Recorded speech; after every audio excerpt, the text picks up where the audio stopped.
no! We have a lamp fouled. The lamp must be relamped. Oh yeah. That's what happens when cleaners mess with my lamp while I'm gone. Things go badly sometimes. Oh, the camera's in the wrong place. Let's fix all this stuff.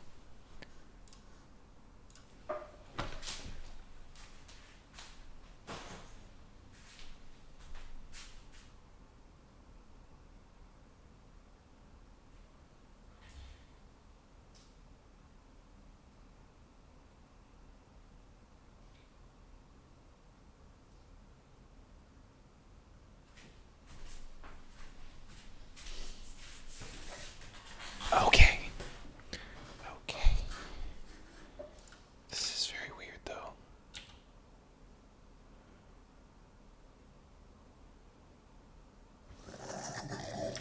Okay, that didn't crash.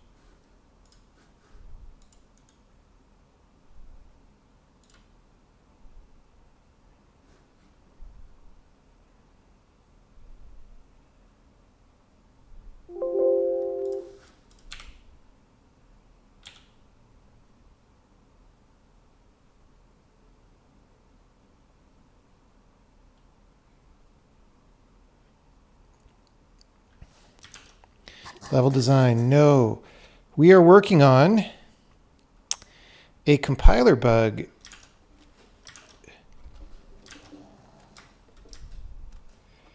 that only repros on the x64 backend.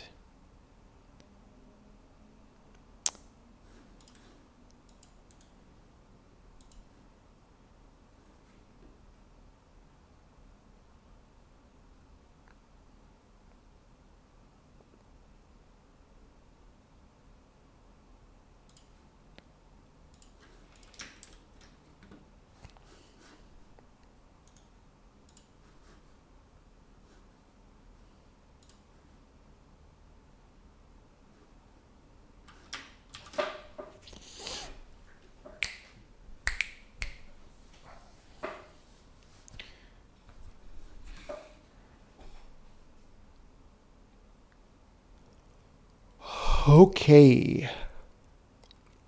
There we go. There we go. So this should malfunction again. I just updated to the newest compiler. I did not fix this problem. And there we go. Okay, the file was, I was looking at this code on my laptop. It was SL parser, I think.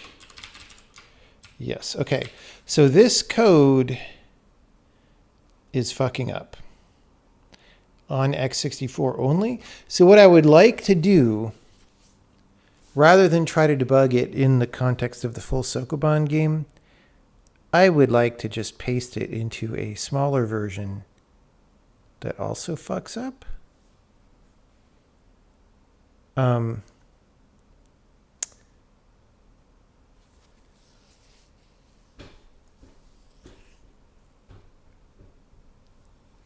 The thing is, it's got enums and all this stuff, and that's a little bit annoying.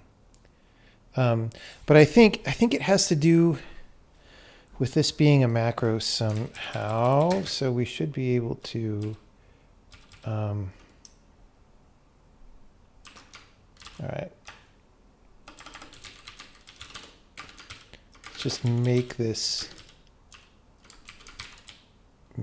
work.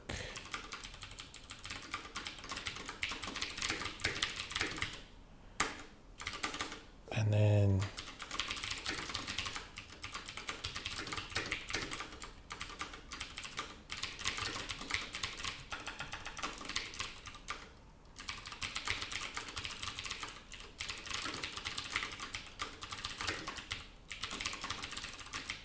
so what size is SL type flags? That is in that same file.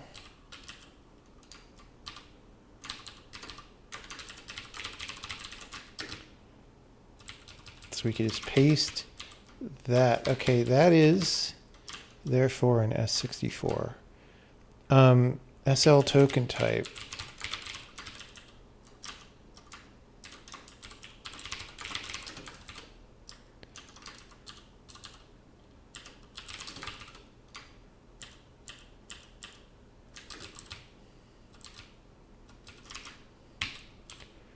Okay.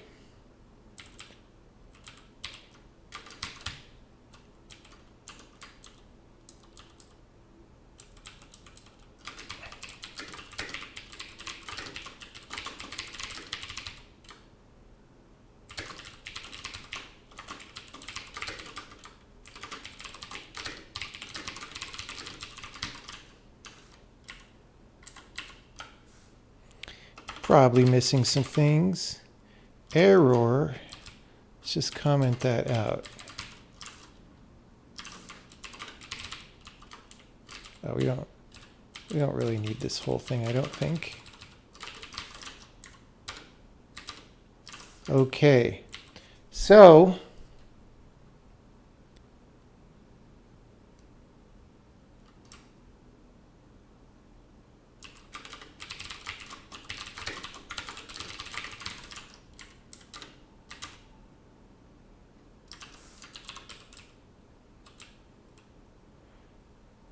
why did that not?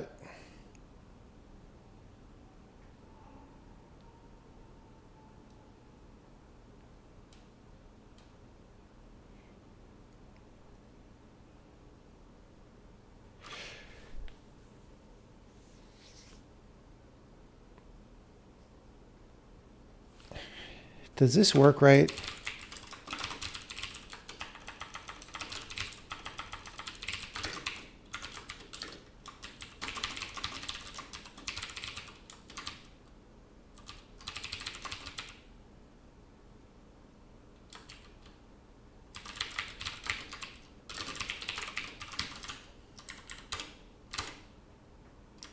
Yes, I guess so. Okay.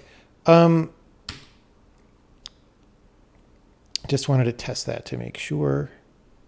So why are we not printing the frickin' flags? Those flags are too high. That's why. Look at those fucking flags. Look at those fucking flags.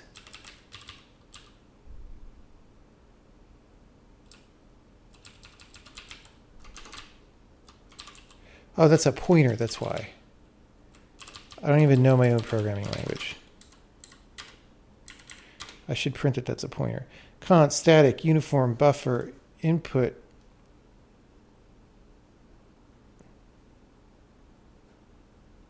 What about restrict? Oh, input. It's after input output restrict shared read only write only. Okay, so that appears to work so far.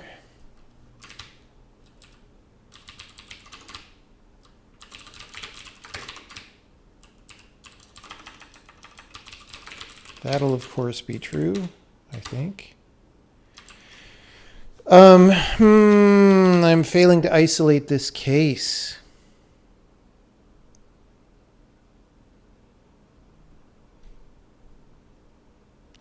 Maybe we have to step through the example.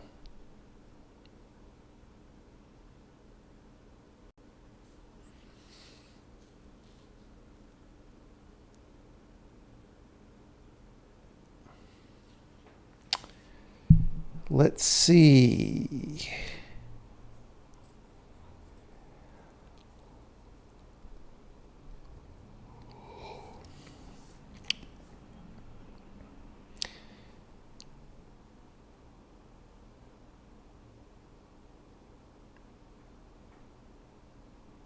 I mean, I feel like I isolated the things that would matter. Oh, but wait. I didn't do this in x64. Of course it works in not x64. It also works in x64. Okay, great.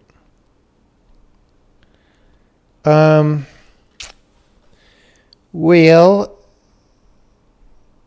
So why is it different in the game? Why is it different in the game? Why? Okay. What I could do is just like step through and see when things get funny, because I kind of know.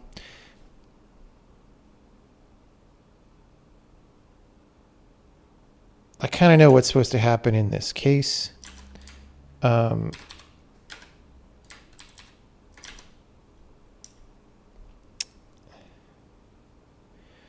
So I made a little modification before.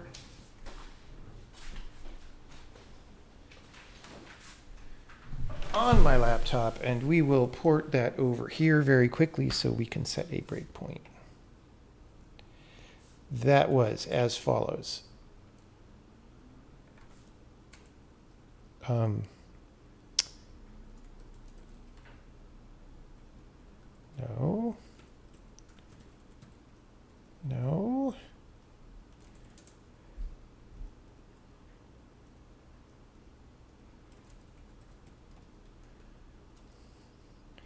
Where did I put this?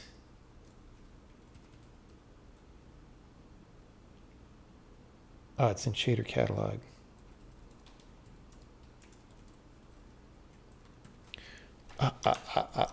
Did I check that in? Let's see.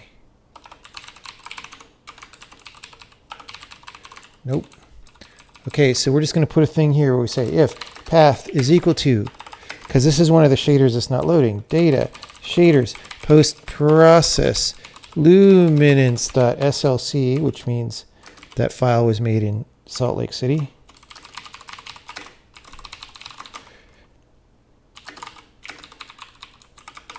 Okay. So we will compile this in x64. No, not that.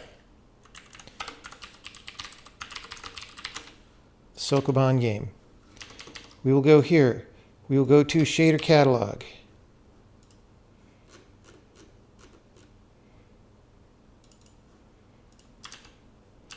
We will go to 1, 2, 3, 4, 5, 6. We will set the breakpoint. We will start.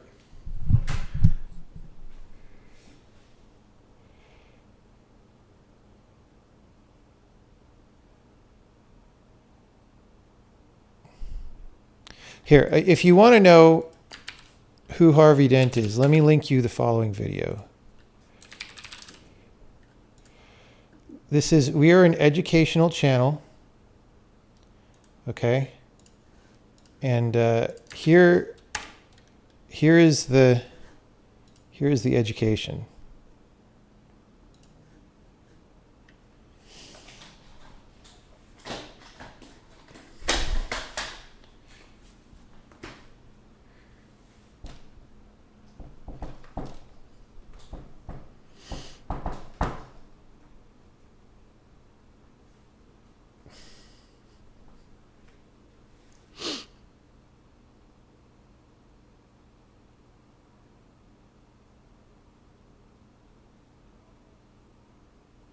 Okay, so we have our breakpoint.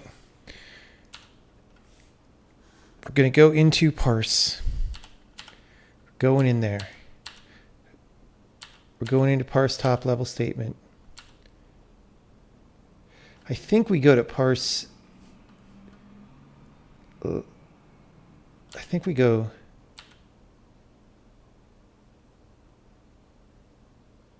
I don't remember if we go in here.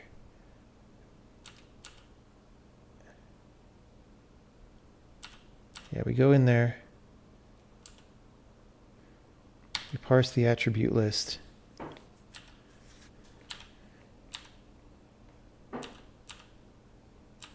Okay.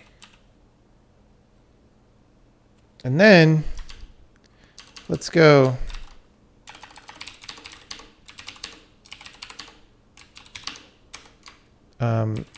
restrict buffer luminance. So I don't think we're there. Don't think we're there. I think we are here. So accept type modifier. It's kind of a brute force function. It goes through all the things. Goes through all the things. So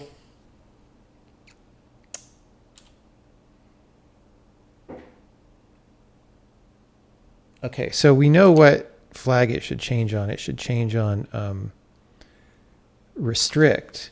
All right. So when we get here,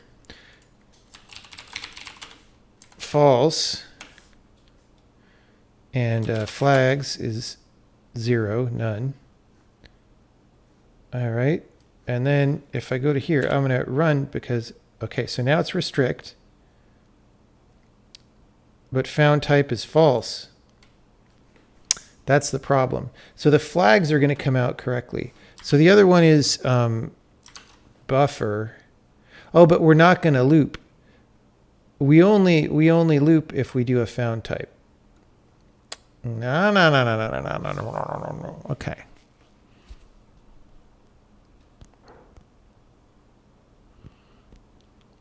Okay, well.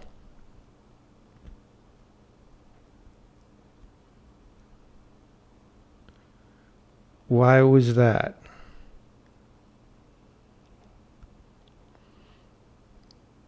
And why does it not break?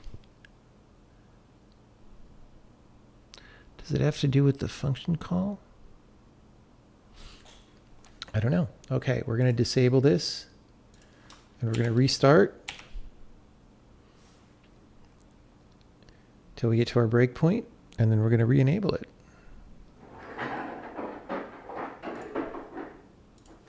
And go there. Okay, so now we're gonna like step into the macro maybe, I guess.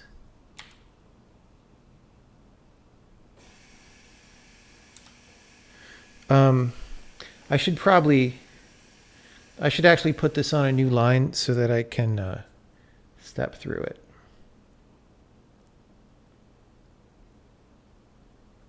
Because it's the return true that we want to know about. Let me just do that.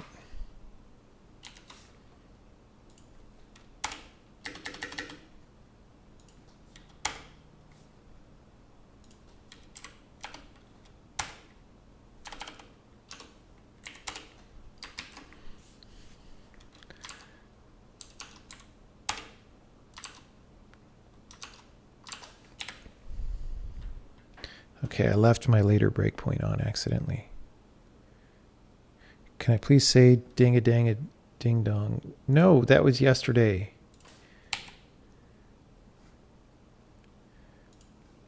And it was ding-a-ding-dang, my dang-a-long-ling-long. Don't you know music? What's the purpose of Docker? The purpose of Docker is to pretend like you didn't just spend the past 30 years fucking up operating systems to the point where they can't run programs anymore.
Where? Okay.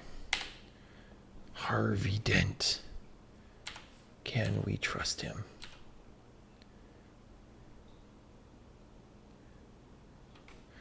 Okay, so this return statement.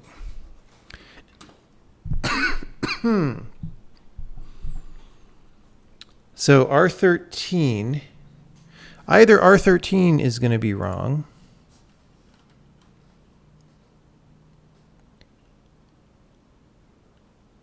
like that's kind of suspicious that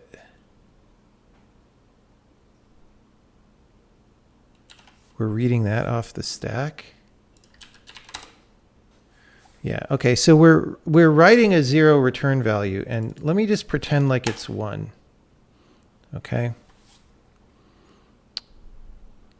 I don't know why we think we can get R13 from there.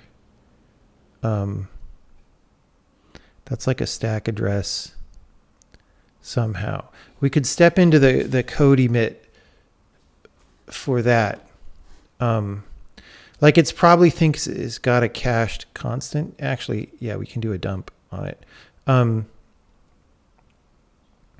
So we're going to pretend it's a 1, and then we're going to see if the return value comes out correctly.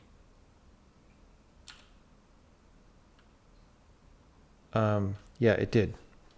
So the stepping is a little bit confusing, but it did. So now found type is true. So the problem is the code generation is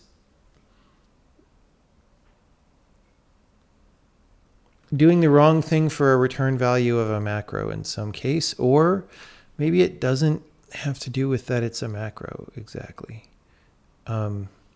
Okay, let's dump that again and look for that to see what it's doing.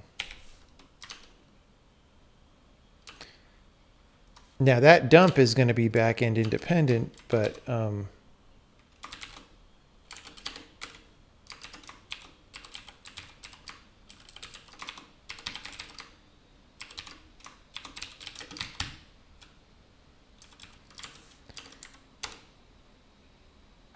wait, why didn't it dump it? Oh, I guess, dump doesn't work on macro.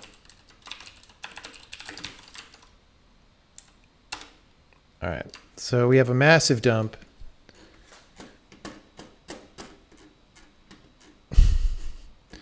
I got to ding and ding, ding. Okay, so we're looking at the restrict line, which is line 1241. Oh, we don't print that here. We could do it with debug compiler.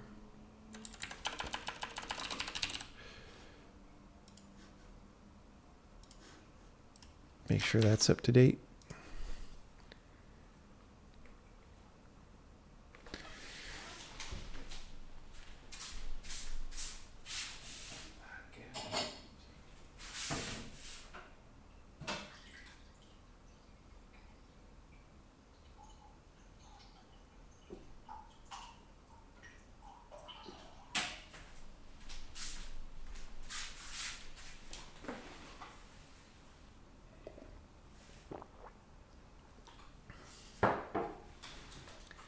At least a 2-pounder. A 2-pounder.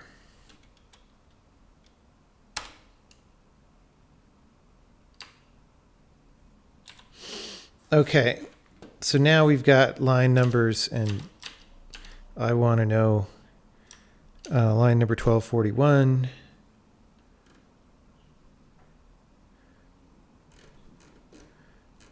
These are probably all the same, but we're just being sure. Okay, so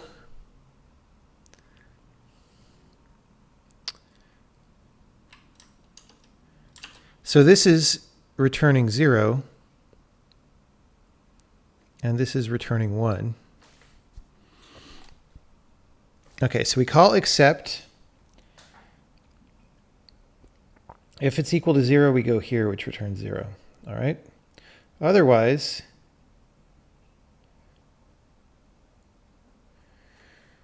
we get the value out of the pointer. We OR it. We move the value back into the pointer. V57 equals V14.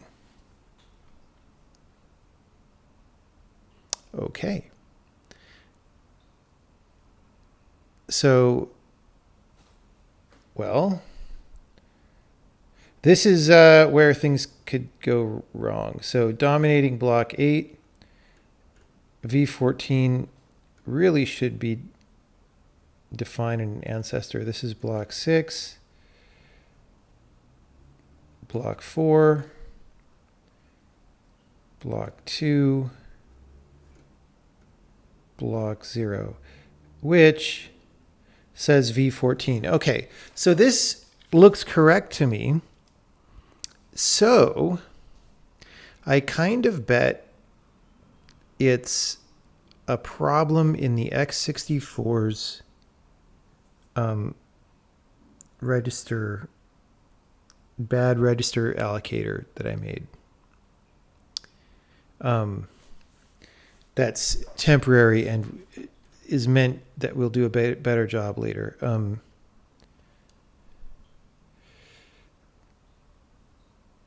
Like, I think it thinks the value of V14 is still available,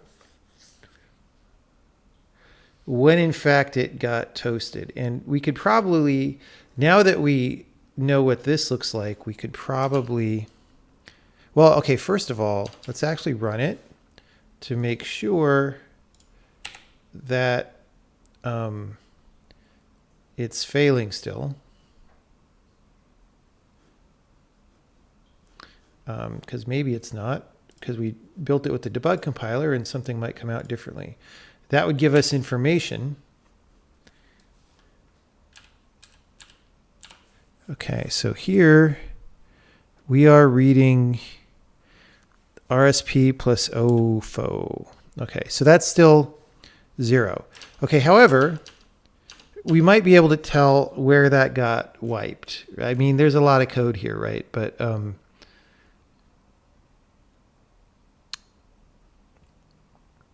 this should be assigned up toward the beginning. All right. We're like here. This should be defined up toward the beginning. Okay.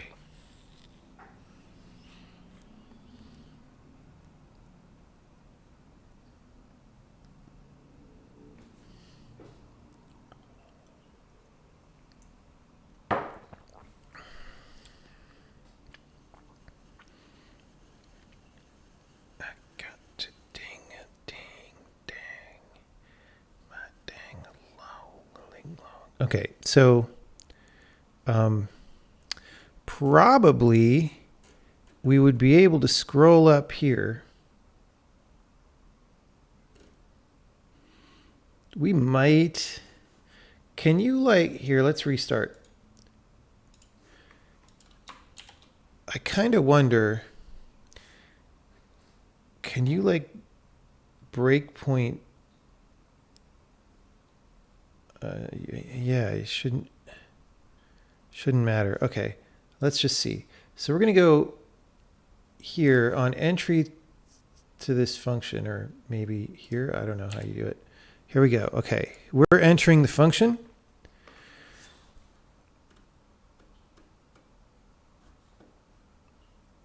Okay, see, this is putting, oh, that's found type.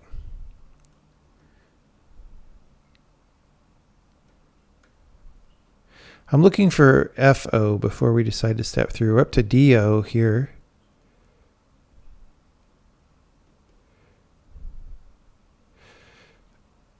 Okay, oh, this is a subroutine anyway.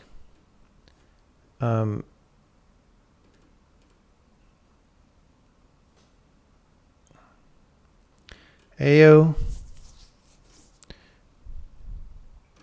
Does nobody ever set this?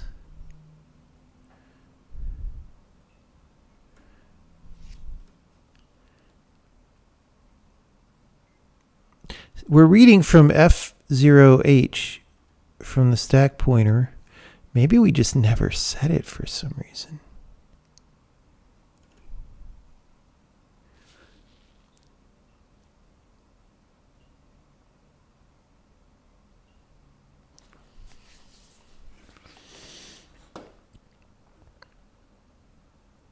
like, where's the first time that we do this?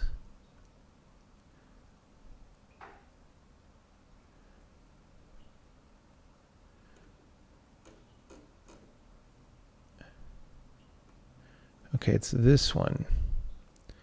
So we do all this code.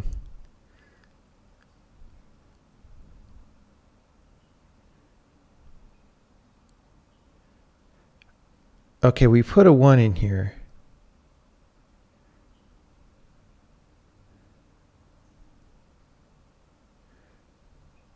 Okay, so the problem is, guys, this macro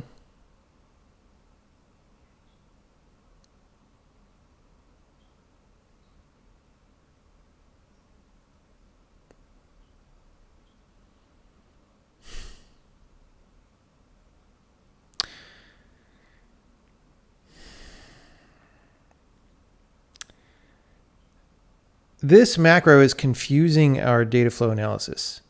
We're not correctly accounting for macros in some way? Question mark.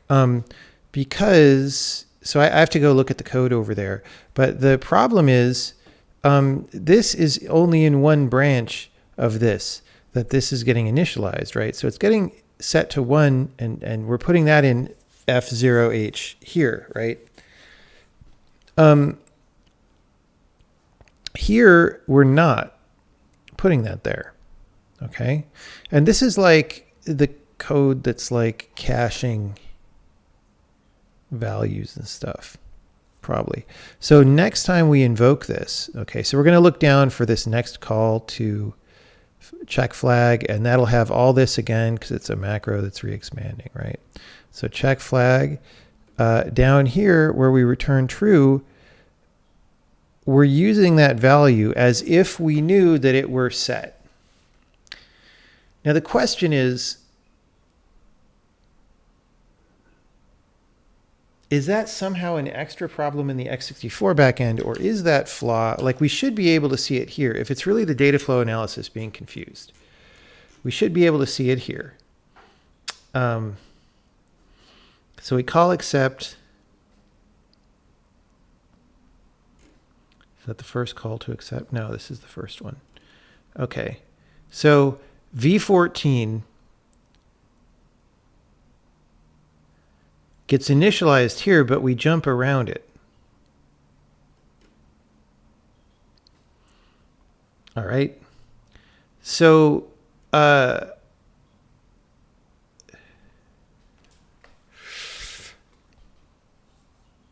okay. Yes. So see this here? This is actually correct. So there's two types of basic blocks that you could have, or they're sometimes called, I don't remember. They're like daddy blocks and baby. No, they're like major basic blocks and basic, whatever. So these ones that you see here have branches out from the block inside them. And so when you say, what is the dominating block for where you are, we say what instruction index it is. But this value is not right, actually. See, dominating block 0 instruction 14 is supposed to mean to get here at all, we have to have run all 14 instructions of block 0, or up to 14, which is out of the block, right? We have to have done that without branching out, but that's not true, because we go here and then we go there. So we could, like, it's really instruction 7. Okay.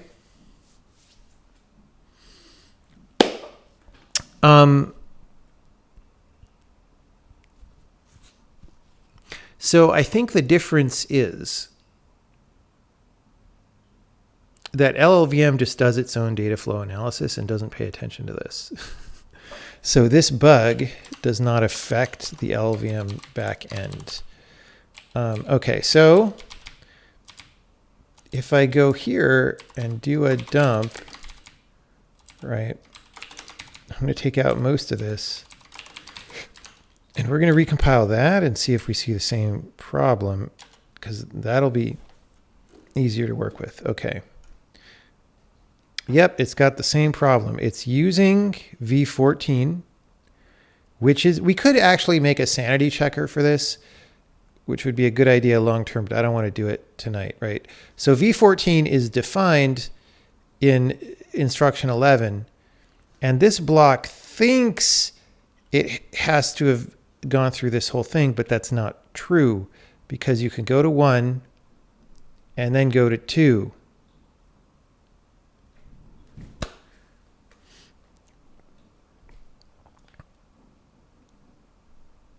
So like, I need to do something better there.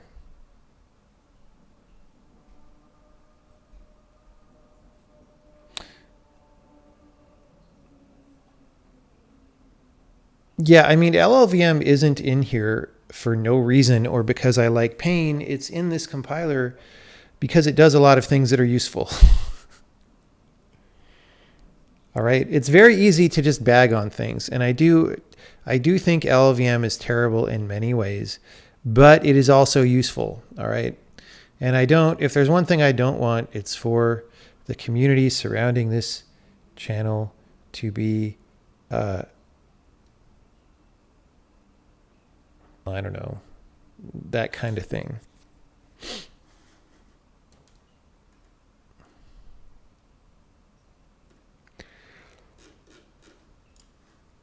Okay.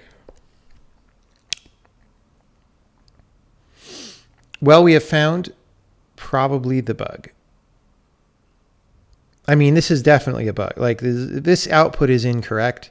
And the theory is if we fix this, it will become correct.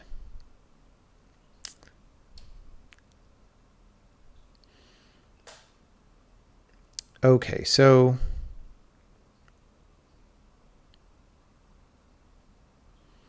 I don't remember anything about my basic block computations, but I might be doing something fundamentally stupid.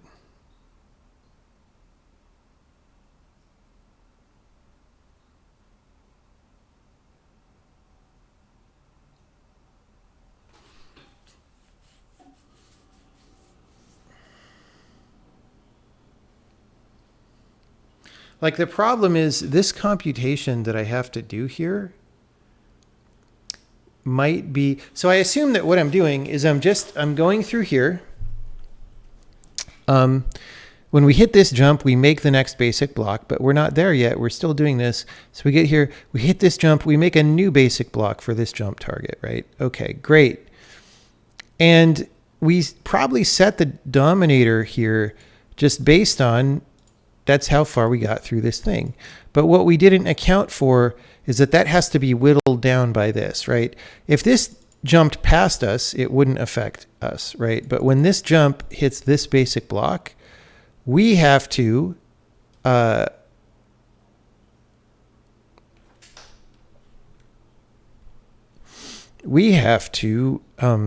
of take the intersection of our dominating set with the dominating set of this thing. And I suppose that's something we could punt on right now. Like if it's an easy merge like this one, like it's the same block, we could just take the lowest instruction index, right? And that would fix this specific problem, and we could verify that this specific problem is fixed. That would be a minor victory for tonight. It wouldn't fix the entire problem though. But if it's not an easy merge, we could just set the dominating to block 0, instruction 0 for now, which is like literally nothing. And then we just might lose some optimizations that we might get from finding the correct dominating. But we don't have good optimizations in the x64 backend anyway. And it is way more correct, or way more important to be correct than to do little optimizations, right? So, yes. So for some reason, whatever code, I would like to see what code is happening here. It's probably literally just like, don't modify the dominator if you already have one. Like I probably literally didn't think about it that much.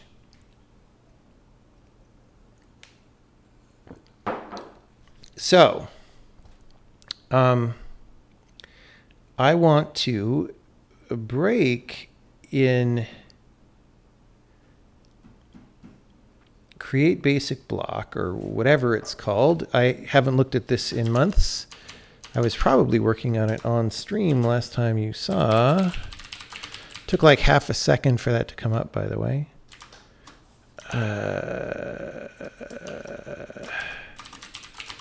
Let's find this stuff.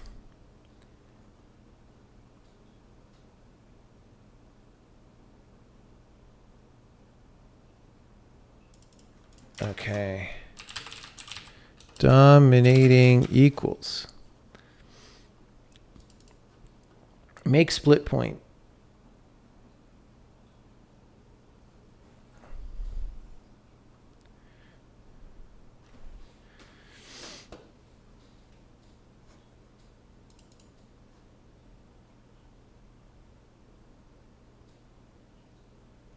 So when we make a new basic block, we can give it a split point.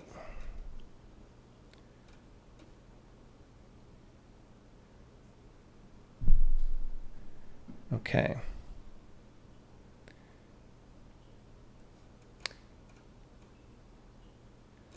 So we could set a breakpoint here for like lambda is whatever and et cetera. Okay. When we do this jump,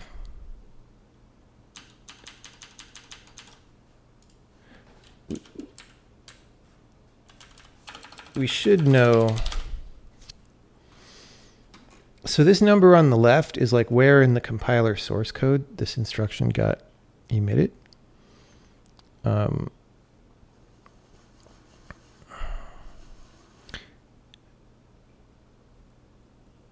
Which, okay, this is line 2122. That may not tell us much because it's the same as here. But this is where something should happen. Let's see.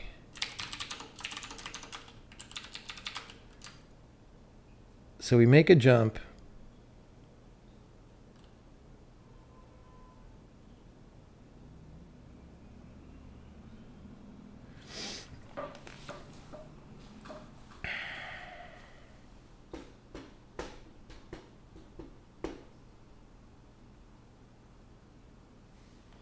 This is inside a macro expansion, which I haven't thought about this in forever.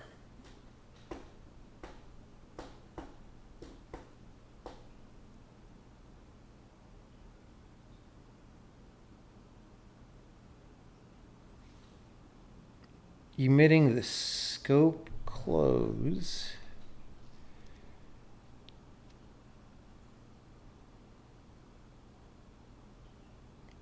So when we patch in the jumps,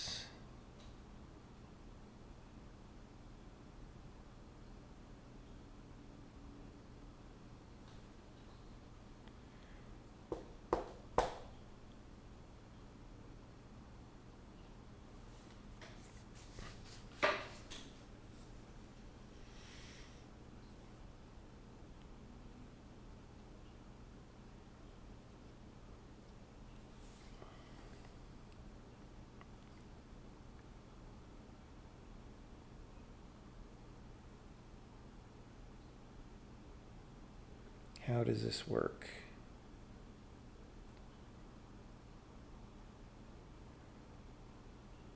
So on the macro expansion record,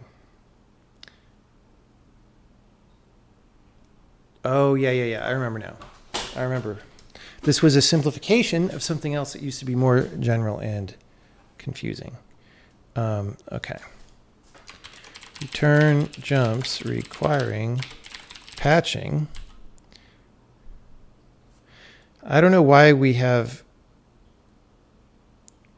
only one dominating split point, but okay. Anyway, here we add the basic block. This is what's gonna, this is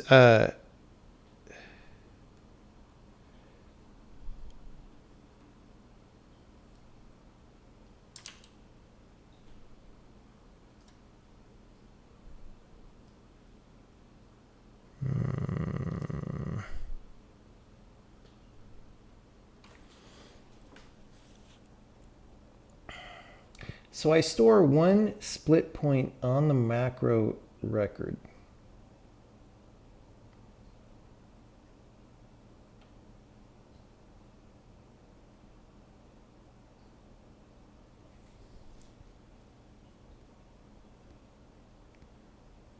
I don't understand that part.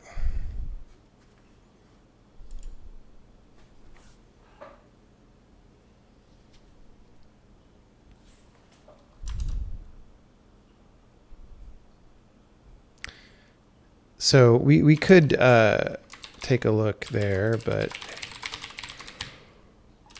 so we take that split point and we finish the previous block. We link it to the predecessor.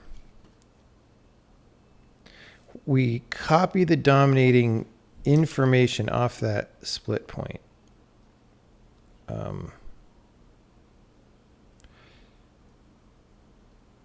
Yeah, that's not really going to work.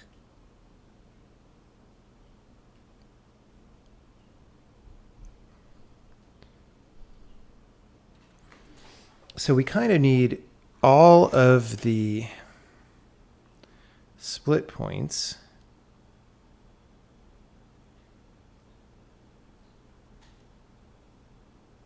And we need to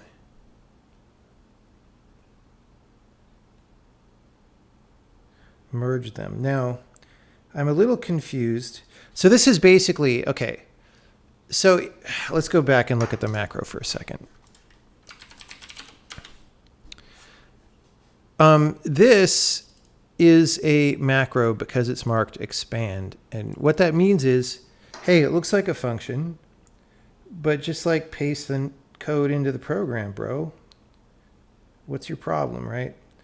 Okay, well, that means that when you say return inside there, you're not really returning from a function anymore, right?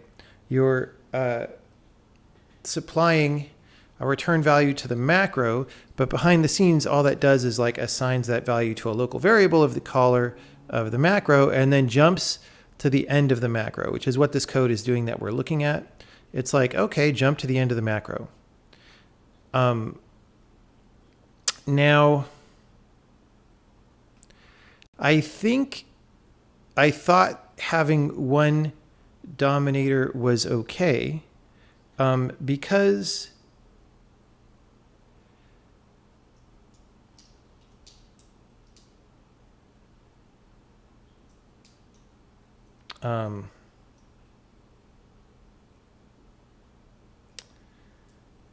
because I think I just pictured in my mind a very simplistic scenario where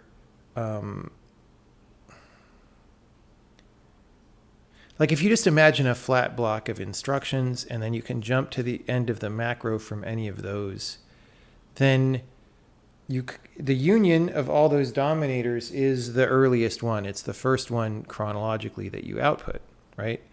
But that's not what we have because we had an earlier jump that didn't jump directly to our block, but that jumped to another block that ended up jumping to our block. And that happens all the time, right? In compilers. That's not even a surprise. It's just I didn't think about that when I wrote this code. And so I did a thing and it was not correct.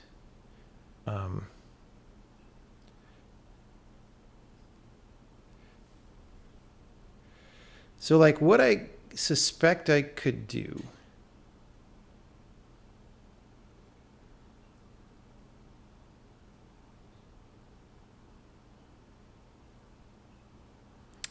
is, so I'm going to need, when I do the union operation, I'm going to need, or the intersection operation on the dominating trees, I'm going to need a punt point, at least for now, anyway.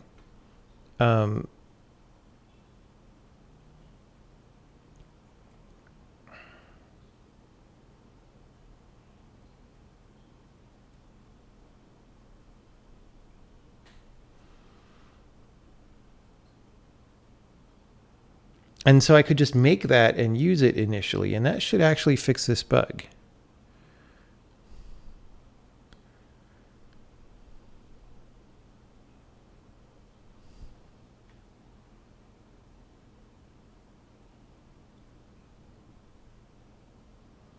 You like my idea about throwing web GPU working group resumes in the trash? I mean, yeah, that policy is in place at my company. Easy for me to do because I just said so, but dude, I would love it if more people would do that.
I'm just taking a little brain break here. Don't mind me.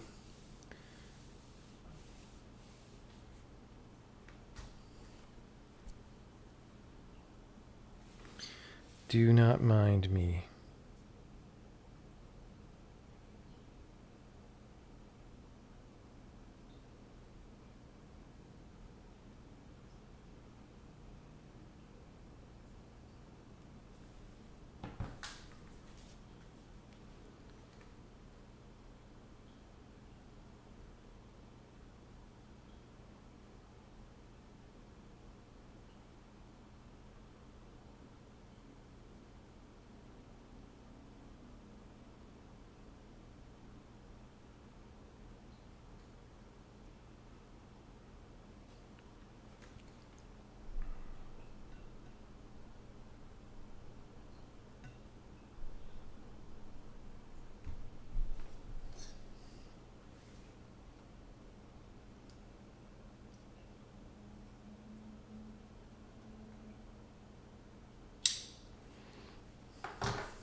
Hold on, I'm replying to a tweet about high dimensional spaces.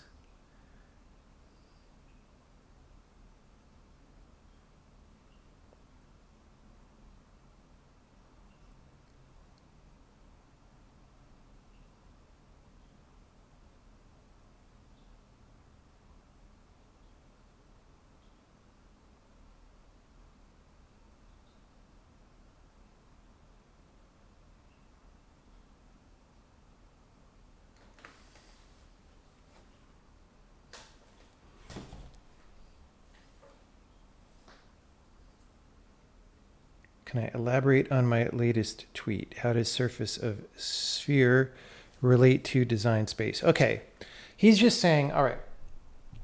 Now, as I just said in my most recent tweet, your intuition for how things work in 2D or 3D is not exactly right for high dimensions. So you have to realize those are separate. But you could start by visualizing just a circle in 2D, right?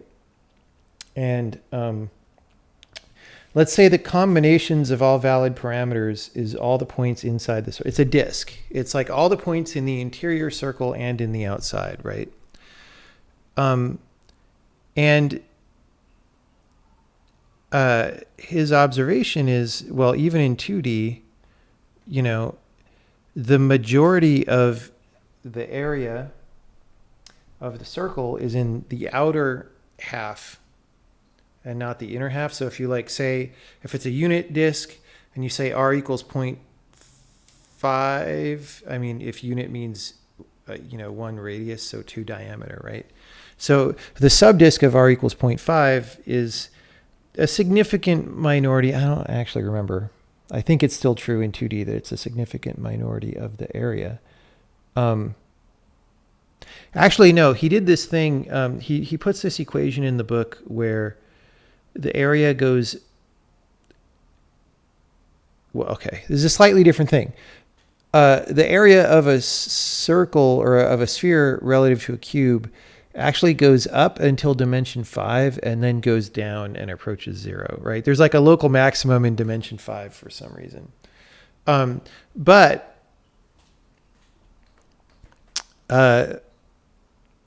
the point being, even in 2D or 3D, you can see how a minority of the area of a sphere is like on the inside. I think for the sub, right, it's obvious. So if the area of the circle is pi r squared and the area of the half radius circle is, pi half r squared, then that's a quarter of the total area in 2D, right, is inside versus outside, right? So what he's kind of saying is most of the points you could explore are toward the edge of the circle, right? Rather than in the middle, right? Like if you took the weighted average of like how far out each point is toward the edge of the circle, it actually would be greater than 1/2, right? And that effect gets more and more pronounced as you go higher and higher in dimensions. And so by the time you're in like a 10-dimensional space or a 15-dimensional space, like almost every single point in the sphere is very close to the edge of the sphere, right? And so if you're saying that those points are your design parameters, you have 15 parameters that you can adjust, and all of those parameters go between 0 and 1 or -1 and 1 or something, right? The -1 and 1 case is weird because you get double coverage, which doesn't. Let's just say 0 and... No, actually, I guess it has to be never mind. -1 and 1. You can normalize to that range, right? I was stupid when I said double coverage. That's not true. But they're all constrained. See, what makes it a sphere is that they're constrained to be a unit vector in the end, right? That's like what associates the dimensions. But anyway, when you pick random points given those constraints, almost all points will be near the edge of the design space, right?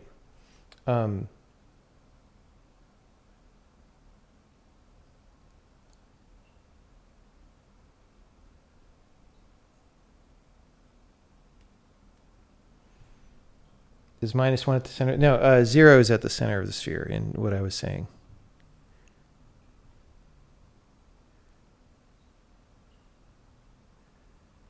The area of sphere is all on the surface. Well, I was saying 2D sphere, dude. I'm switching dimensions around. When I said the 1/4 pi r squared, I was talking about a 2D sphere. If you make up different names for like, if you start having to say hypervolume and stuff, it's just annoying. Like sometimes words are antiquated and don't scale to the math that you're doing now.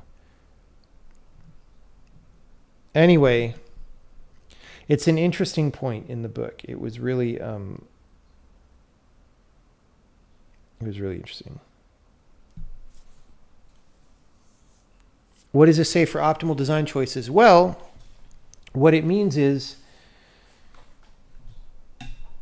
if you pick a lot of parameters to be close to 0 as opposed to being +1 or -1, you're sort of oversampling a smaller area of the possibility space, because you're oversampling the middle of the sphere, which has hardly any of the possibility space. Now this is a little bit weird to think about, because it's like, look, it's real numbers. So regardless of where you're looking at, you can subdivide them infinitely. So it's not obvious at first glance that it's less of the possibility space, but it's like when you look at how the constraint of the parameters together bounds things to a sphere.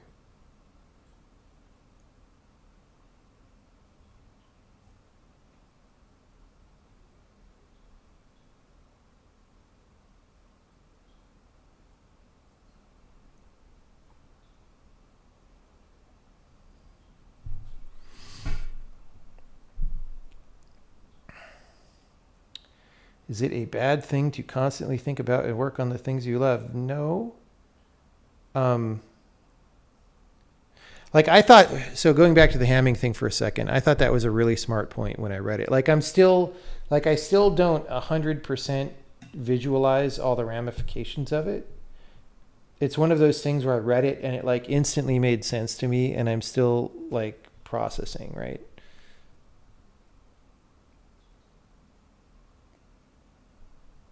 I mean, if you really like things, why wouldn't you work on them? What else are you going to do?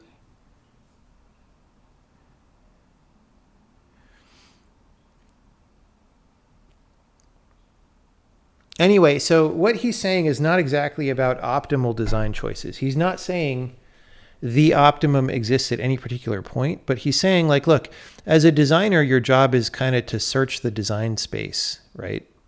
To find what's interesting about it and to find the optimum probably, right? And so if you're searching that space, if you pick a lot of parameters near 0, then you're actually searching very little of the space is the point, right? Whereas if you pick parameters toward the edges, you're searching a lot more of the space because most of the sphere is at the edges.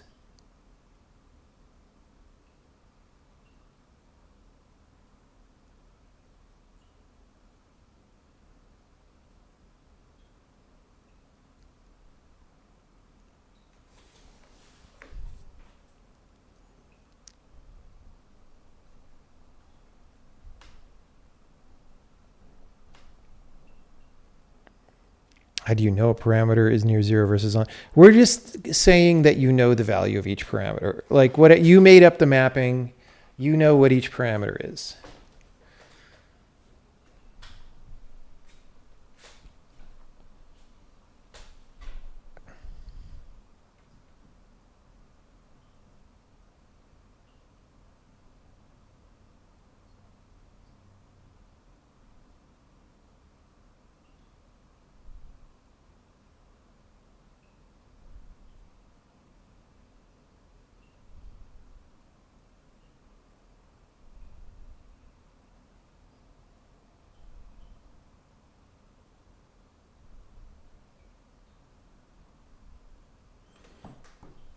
How do you know when you've fully explored the design space? You don't.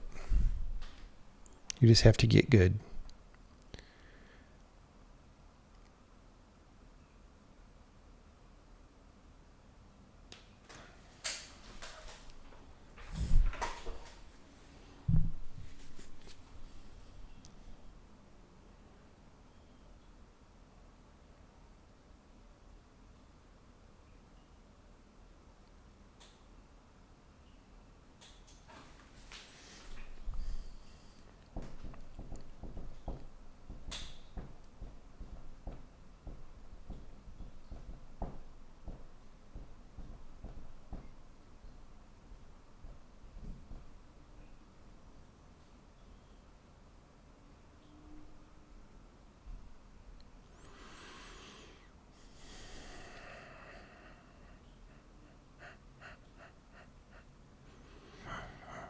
Okay. So we have a smaller thing that is triggering this bug. That is good. I mean, we wish we didn't have a bug, but we do.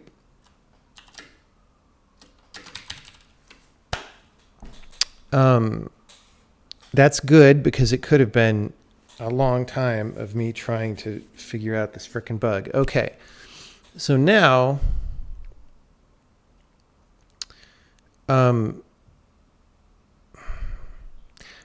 where did we store the split point again? It's in the macro expansion record, right? Did we say record split point? Okay. So we could do that.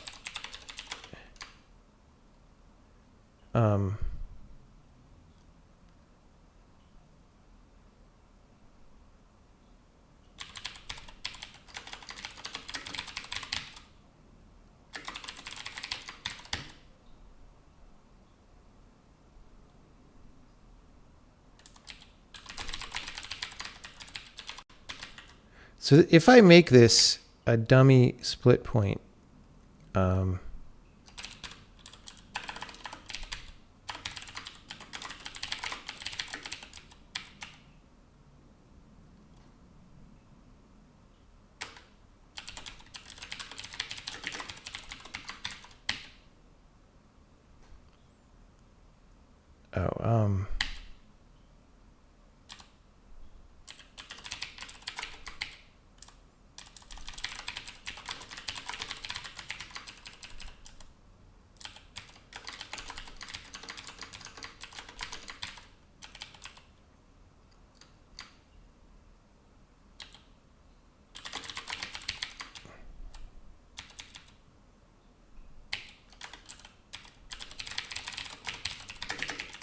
so we're just going to say block 0, index 0, and that's it. Very silly. Oh. All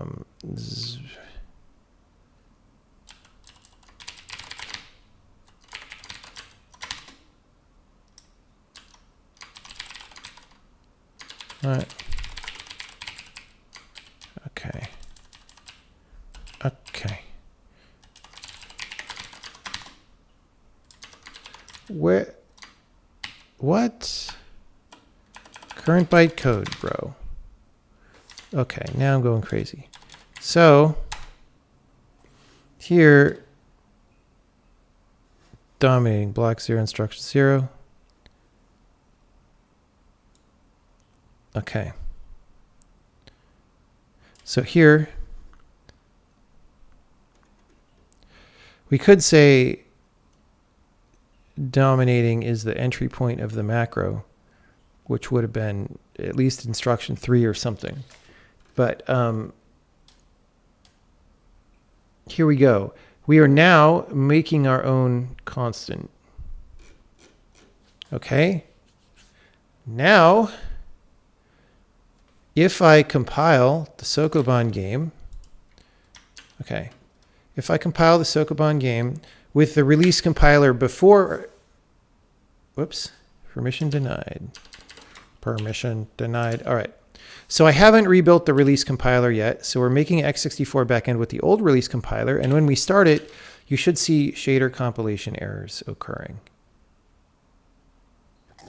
See those? See that? Failed to compile, very bad. Okay. Now, if we rebuild the release compiler, it is my firm hope and belief, and I totally swear that those shaders will compile now.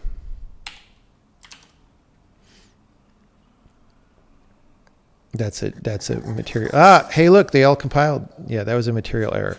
Okay, so I could just check that in, actually, but I want to try to do a better job. But if worse comes to worse, I check that in, and then we ship the value to the people.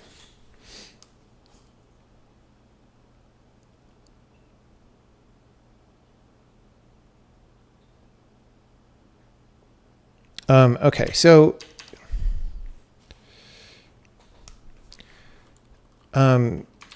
when we do the macro expansion record,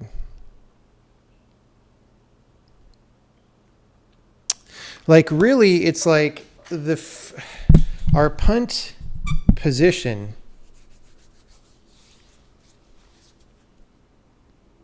could be the first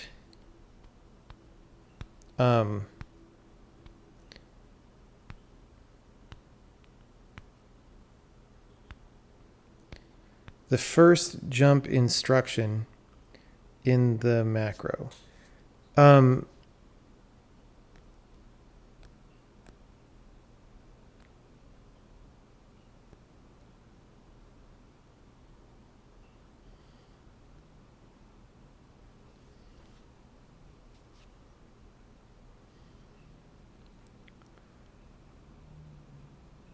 I don't really know how to do that, though.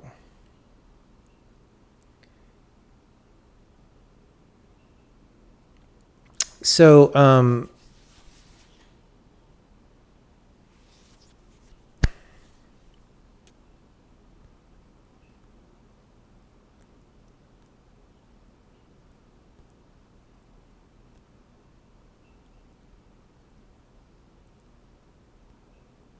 okay, this part is actually fine, right?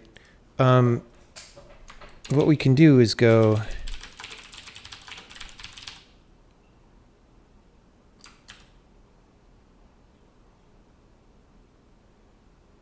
Oh, no, that part's not. Okay, never mind. Never mind.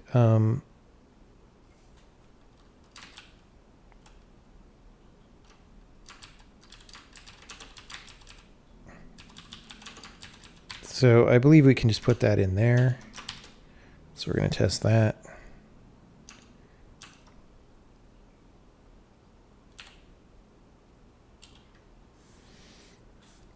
Now, when we start expanding the macro, we could get a slightly better punt out of it. When we start expanding the macro,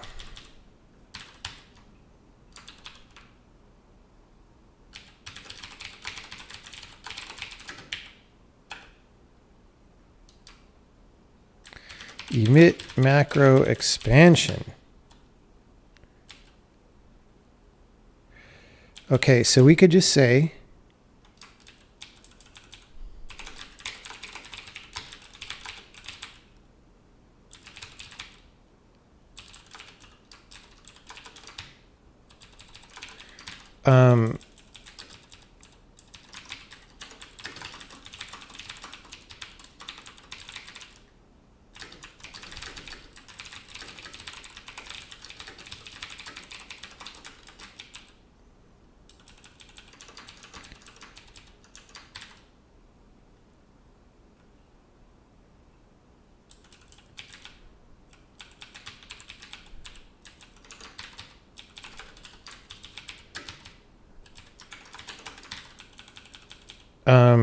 punt equals make split point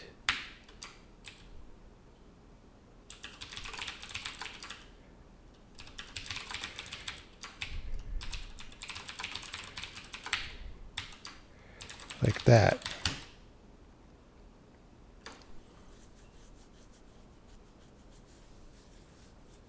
Okay.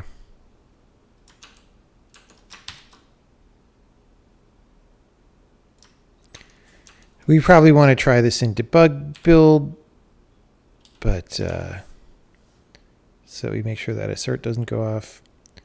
But there we go. It's great. It's great.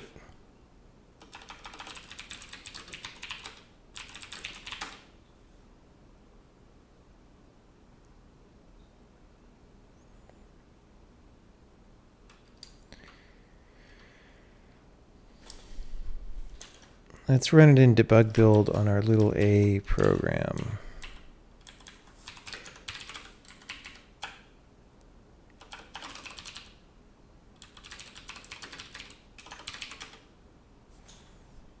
Okay, so here we go. We've got a slightly better dominator. Block 0 instruction 2, which means we get a V4, which we use here actually.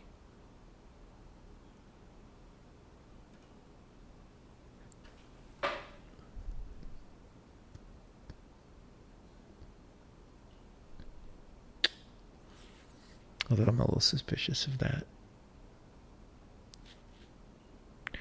Oh no, because that's probably the value of, I don't know, dude. Anyway.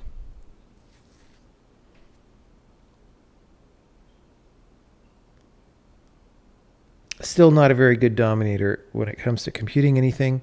This should say block 0 instruction 7. But to do that requires us to do a little bit more brainy work, which I might be more inclined to do tomorrow. Okay.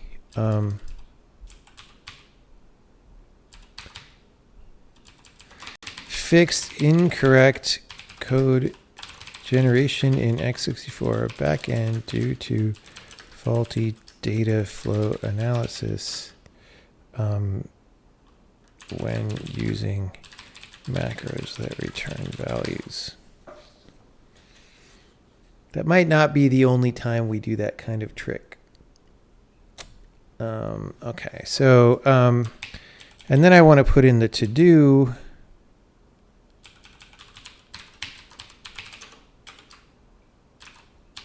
Not in Sokoban to-do.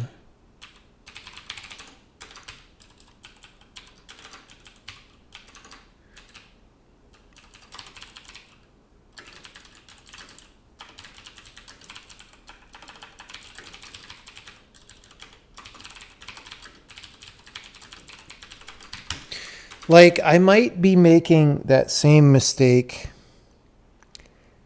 everywhere.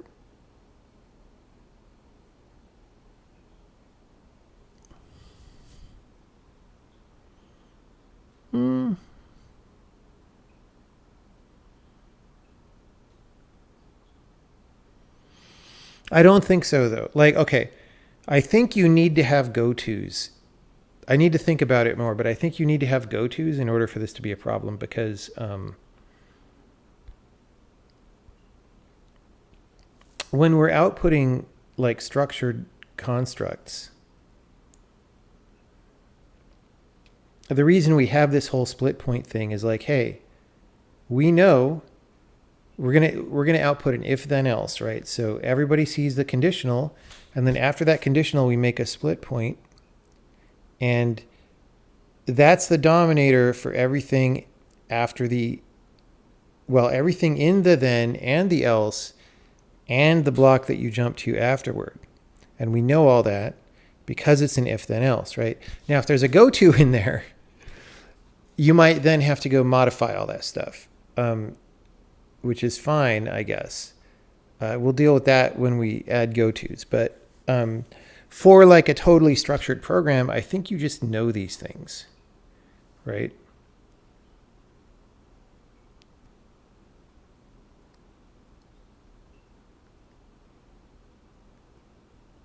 And the problem with macros is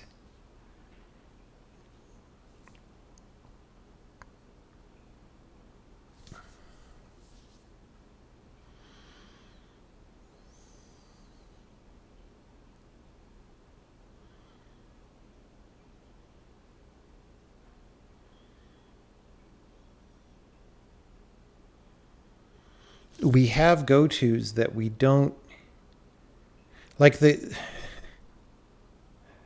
It's the first time we have go-tos that you don't know in advance that you're doing, right? Like if you're doing a loop, like a for loop, you know you're going to do a loop body and then have a go-to that comes back. And so you like set it up so that it's correct. But in this case, it's like, well, we're just going to have some go-tos that go to an invisible label at the end later.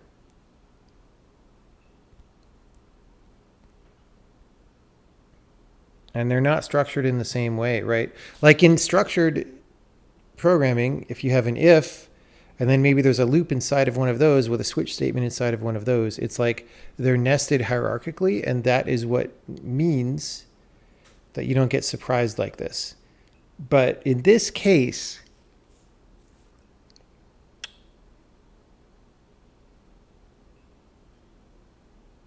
yeah, in this case, because we have go-tos to a common point that have no common split point, we need to find the split point, right? It makes sense to me. I would like to think about it further tomorrow. Does this say crank session? No, we haven't done a crank session in a long time. Although yesterday we did a very productive game design.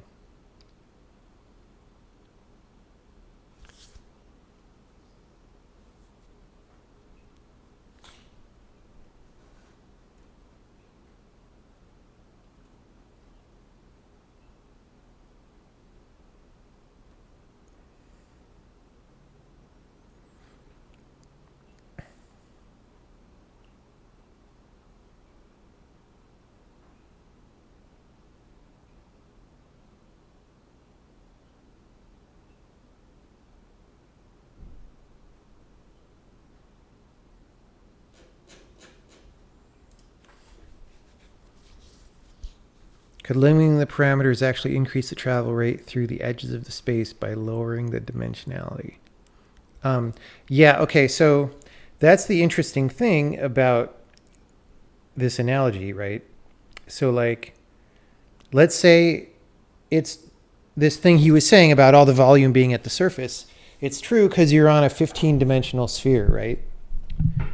Well, it would be almost as true for a 14-dimensional sphere, which would be almost as true for a 13-dimensional sphere, which would be almost as true for a 12-dimensional sphere, right? Like you can go many steps before you get somewhere where it really starts being a danger, right?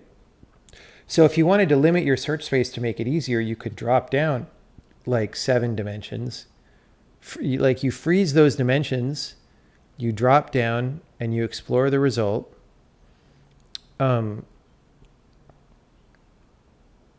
And you could even do that search orthogonally, right? Then you could start over and freeze a different set of 7 dimensions and do the search in the remainder space, right? I don't know. Like it's interesting. Like it's an interesting analogy. It sparks thought.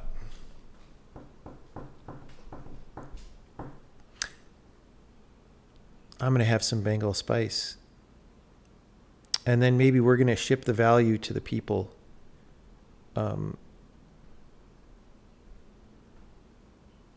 Because this whole thing, if I do the intersection of dominator trees,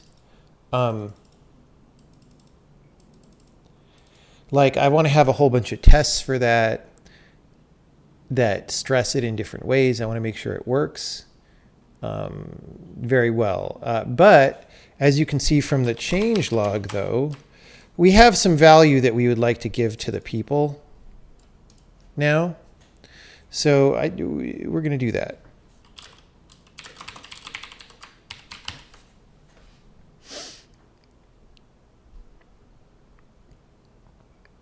I also promised to add more people to the beta.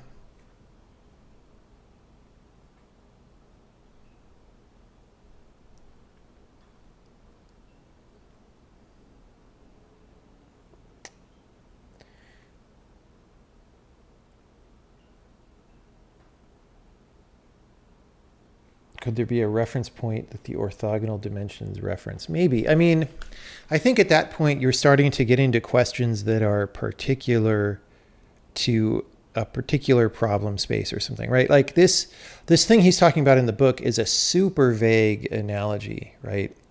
That's supposed to be very general. When learning some abstract math concepts, do you have any general advice on how much time to spend playing with proofs versus applying things directly to the program? My eyes glaze over when I see a proof usually, and I skim them. There are times when I don't. So when things are very relevant to my interests, I will read the proofs. And also, not coincidentally, those are the parts of math that I know the best. So like, linear algebra done right has a lot of really short, sweet proofs in it. And I understood them, and I understood the book pretty well, right? Geometric algebra books have a lot of short, simple, straightforward proofs, and I tend to understand those, right? So but I don't get hung up. If I don't want to understand proofs, I just skip them. I kind of just make sure I get the general idea. Warming up some tea.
Waiting for the water to boil.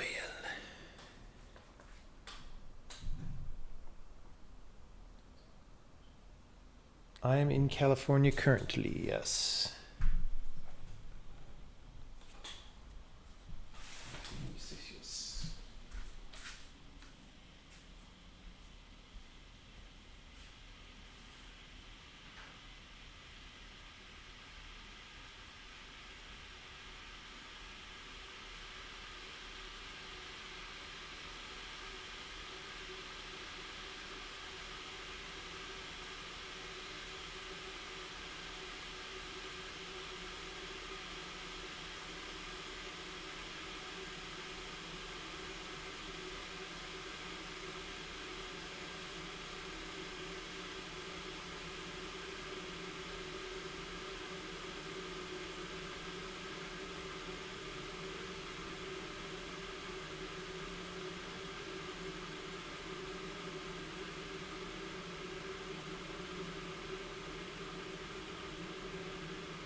Okay.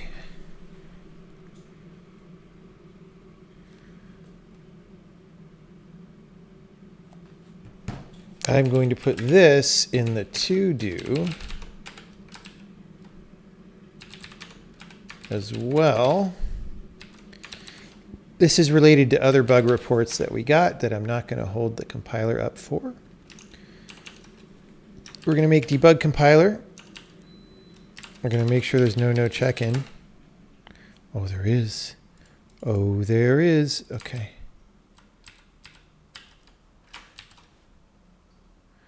All right.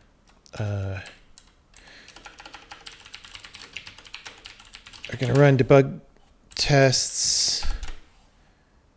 And then we'll run it on the game.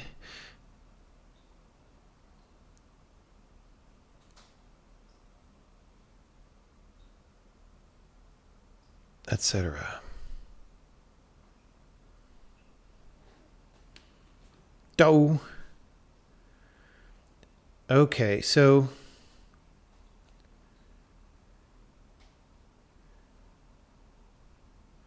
we're emitting a macro expansion twice.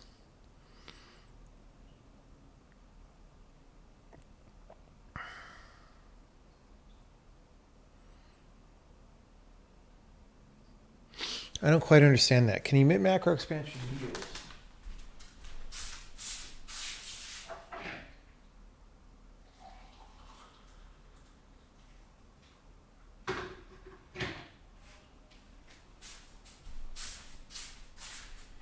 Because if we actually output a macro twice,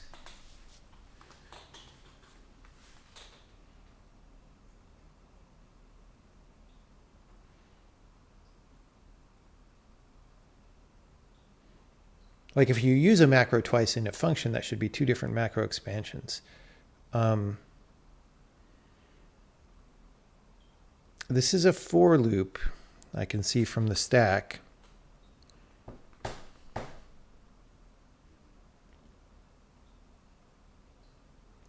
Maybe it has to do with the for loop being expanded.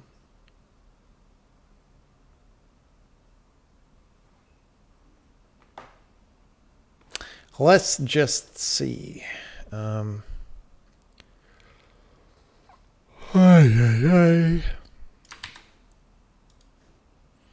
well, it's a defer. Okay, I get it. It's a defer. So when we do a defer, we like...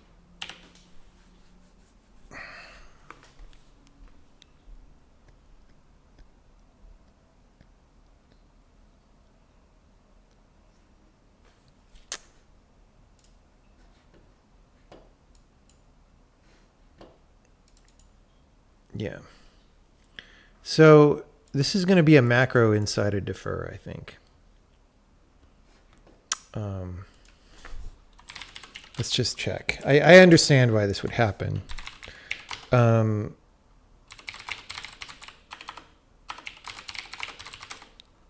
Defer munch state.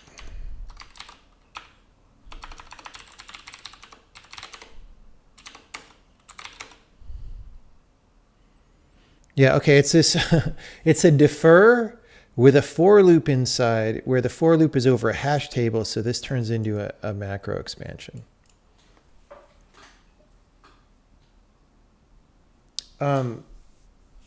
Okay, and so the deal is the way this works is we emit this twice.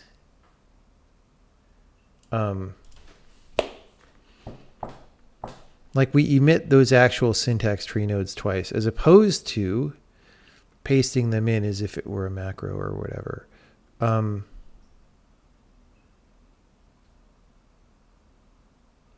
I kind of feel like there might be some bugs with that.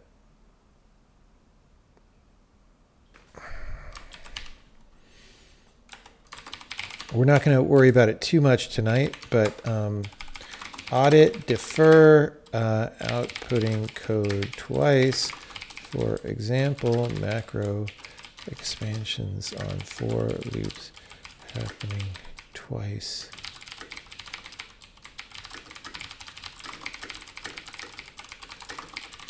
That seems like it's a source of bugs. If only I had programmed this in Rust. The borrow checker would tell me. Okay. So that's good that we have another thing to investigate, I guess. So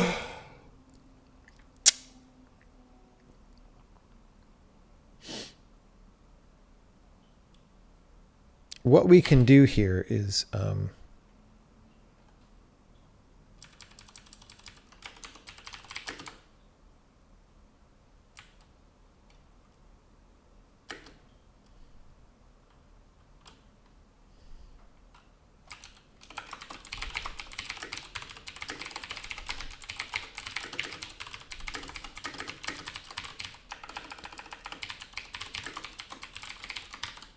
I just want to, how does my defer work? Yeah, in C++. So I just want to see if this fixes the problem. It may not. I think it does. And if so, I may make it the official solution. Yeah.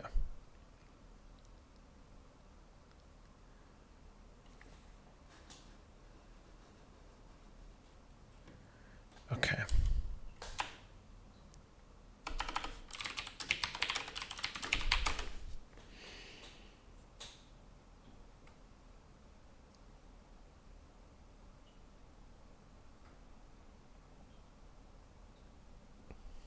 We are not, I don't know what the ESP32 is, but we are not, it sounds like a 32-bit processor. We are not currently targeting 32-bit processors. We might do that at some point.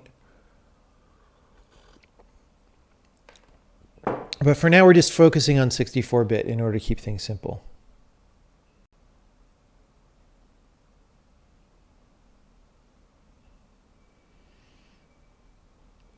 How do I think Rust compares to C++? It's probably better than C++ in a lot of ways. The problem is it's worse in some ways that really matter a lot. And so it's unclear to me on net whether Rust is better than C++. But yes, I do think in many dimensions it's better.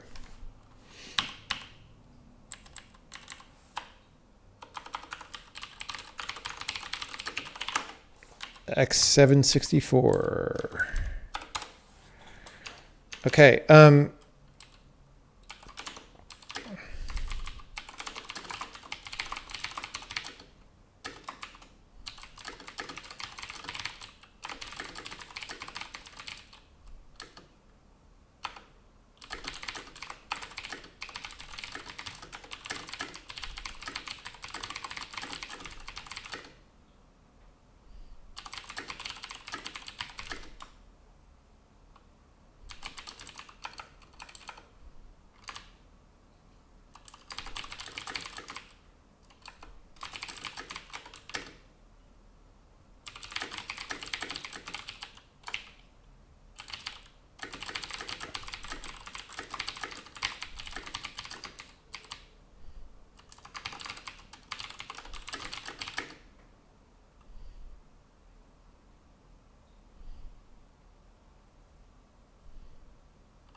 The assertion above will fail if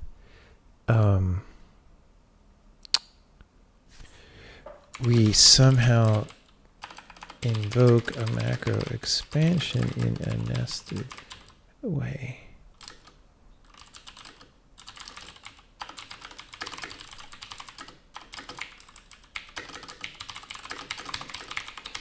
Okay. So I'm going to do version 63, bam.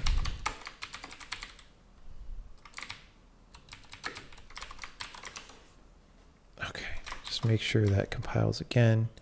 I'm going to check it in. Commit. Bam. Look at all that. Bam. No, I knew, my brain knew it, that there was a no check-in. I just left it there. I just left it there. I just left it there. Okay.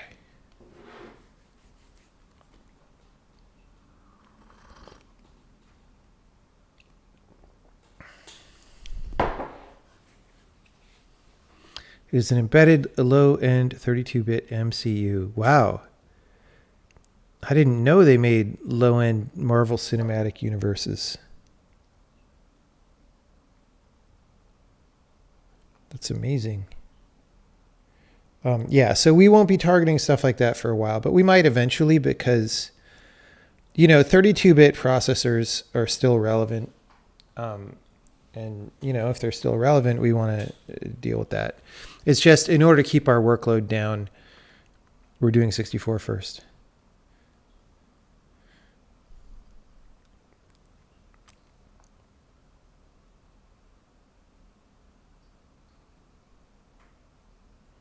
Has deep diving into math proofs ever inspired my game design?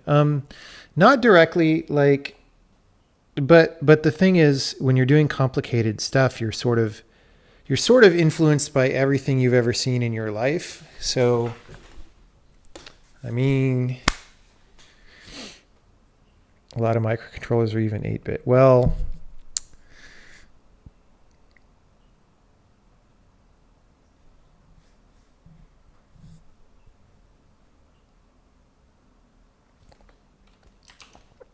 okay. Anyway, now I am going to go to the laptop and I am going to build the Linux build on the laptop.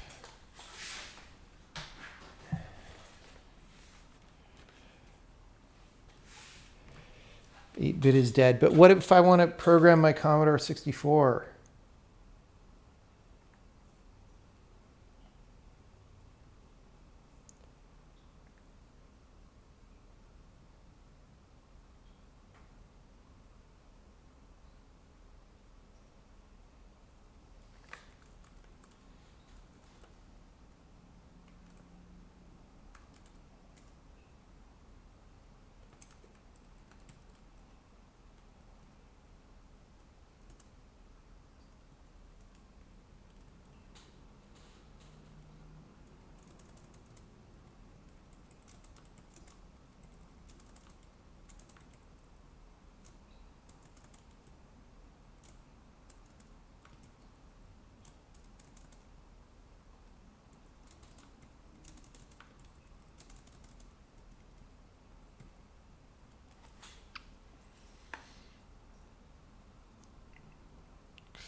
Yes.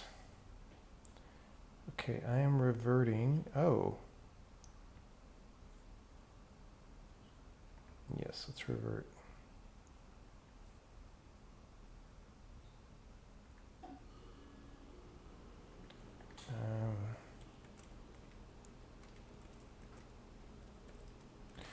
Let's revert some Sokoban stuff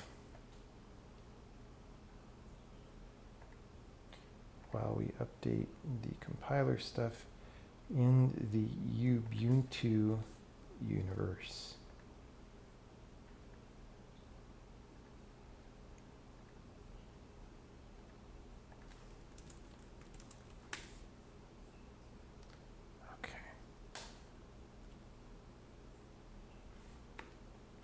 That's great. That still compiles.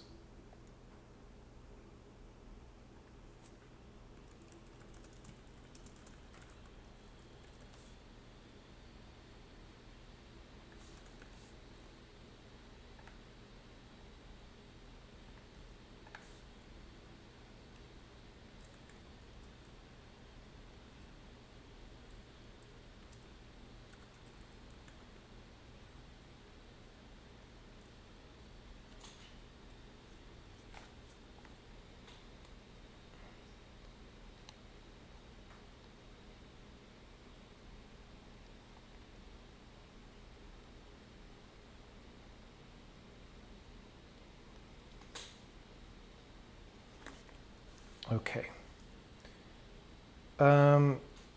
Ubuntu updated. We are making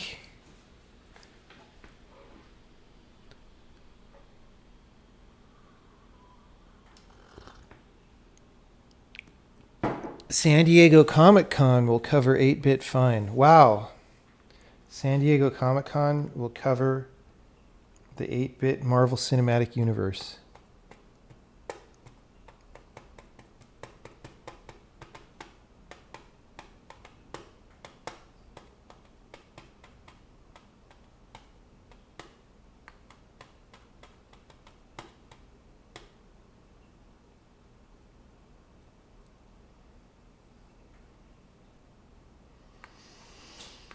Okay.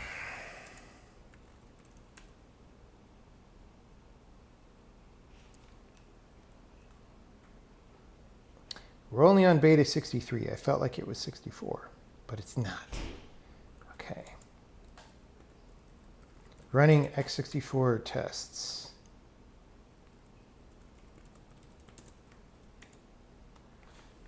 Ba-bam, ba-bam, bam, bam. There they go.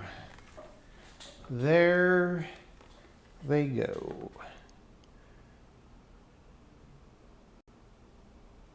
Does the head of DeepMind overplay his impact on the video game industry? What does he say about his impact on the video game industry?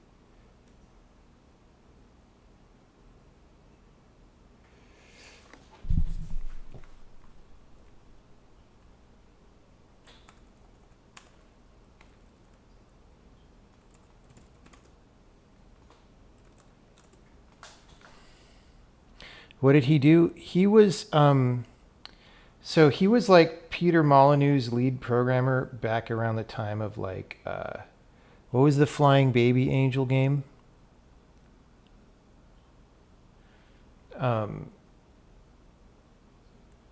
And like that kind of era, Messiah. Yeah. So he was doing like LOD.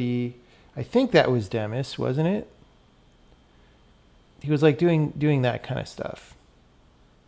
So he was like one of the earlier game engine programmers for sure.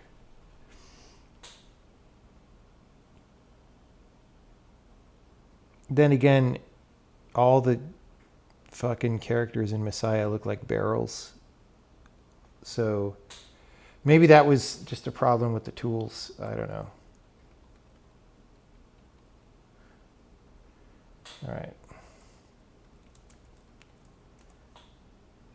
All right, well, this checks out.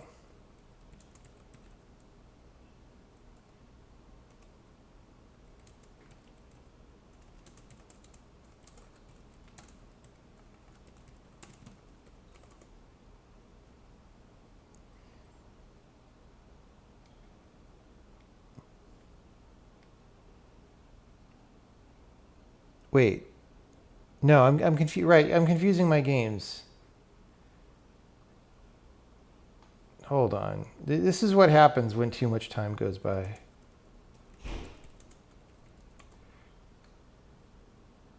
Let's look up his video game credits. Theme Park Syndicate. Okay. I'm smoking crack. I got him confused with someone else.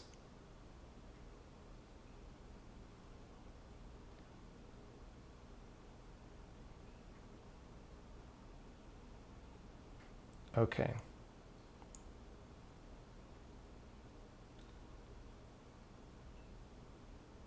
Yeah, Messiah was not a Peter Molyneux game.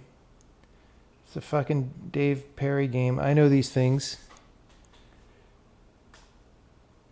You never saw Messiah, or you never heard about Theme Park?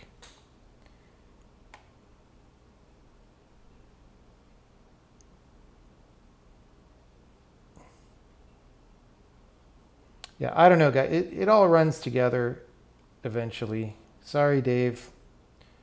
I know Dave Perry a little bit. I've talked to him a couple times. I don't like know him super well, but sorry for getting your game confused, man.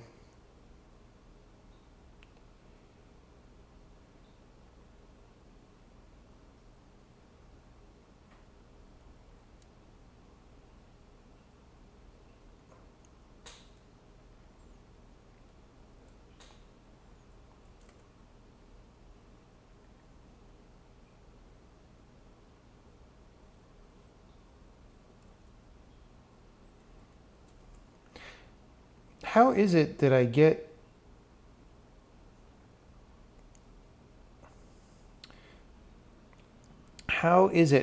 emails from people saying they are experienced game developers? I've never heard of them, and I do a Google search on their name, and they literally don't exist.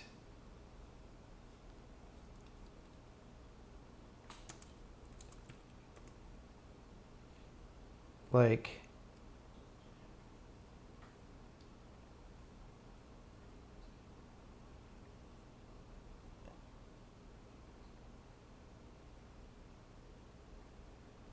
okay, wait, I found one. I found a game that this person worked on. Never heard of it before.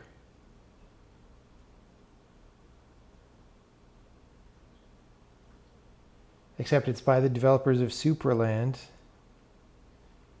All right. Well, that's probably good enough. I don't know. Okay.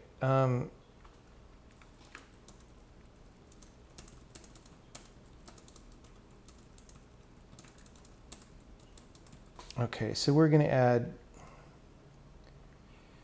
add new people to the beta right now.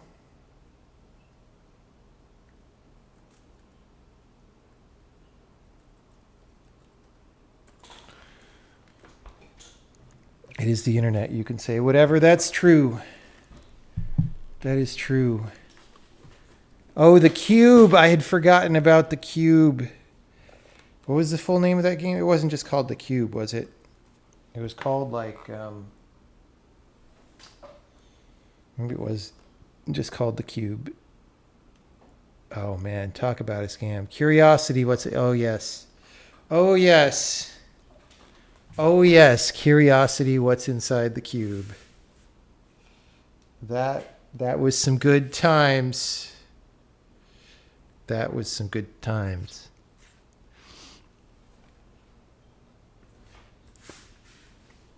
Okay, I am gonna add these 5 people to the beta list.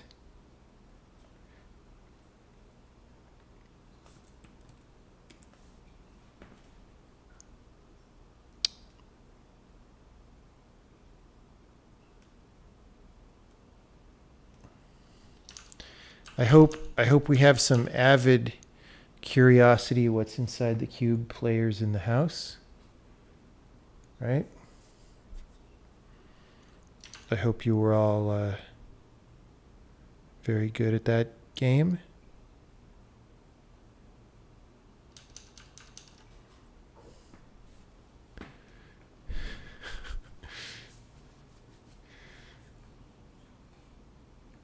I mean, did they make a lot of money off that game? I kind of feel like they didn't.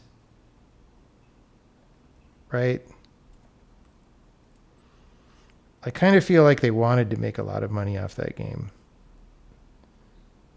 And never actually got there.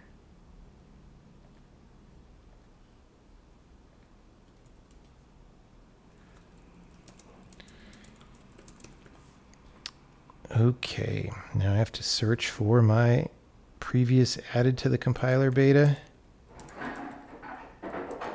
Actually, wait, I have it here.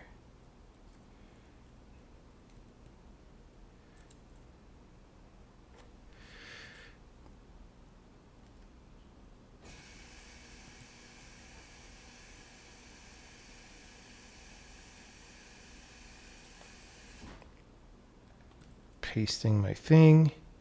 Let's give them the link to the secret Discord. Which means they have to go generate a link with access restrictions on it.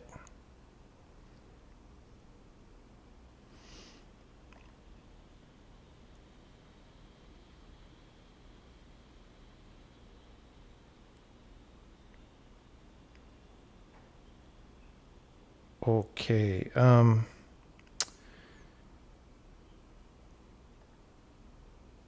Invite people. Edit invite link. Max users 5. Generate. Copy. Ba-boom, ba-boom.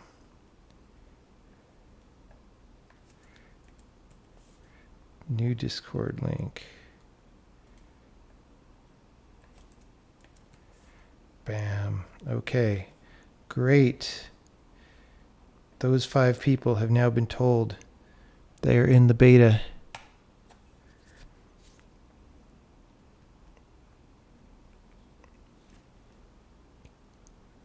Okay.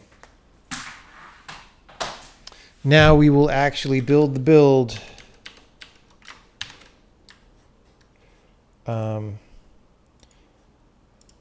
Have we got a Winders? Have we got Winders? Come on. Oh, we do. We do. Is it the right one?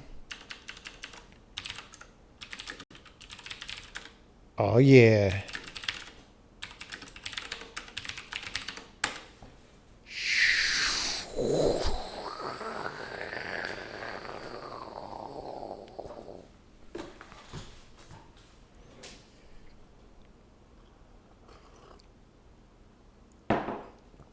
Okay.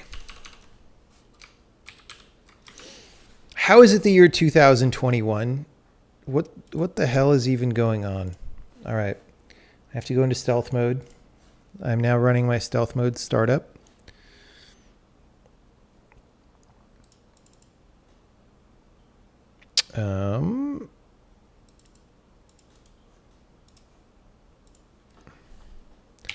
Beta 063.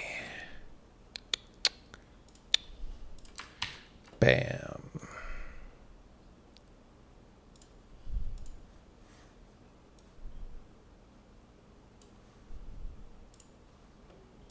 Okay. I will go here. I will go to the mail. I will say compose to beta list. Subject. I think we're up to 98 beta users. There's the link, and we paste in the changelog dot text, and we make sure that our thing is done uploading, which it is, and we hit send on that. Bam. You know, every time I send out a beta, I feel like I screwed something up. Like, there's no way that that worked. But seems like it pretty much always works. So, yeah. All right, we're going to make a fresh list here and check that in for anyone else on the team who wants to put there.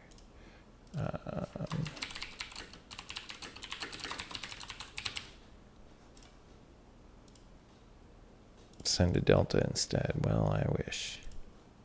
I wish. Okay. GG's. I think it might be game time now. So, like, because we have delivered the value to the people.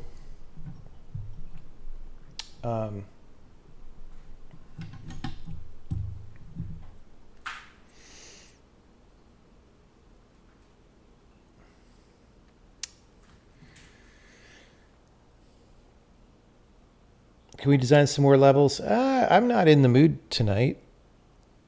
I want to play a video game.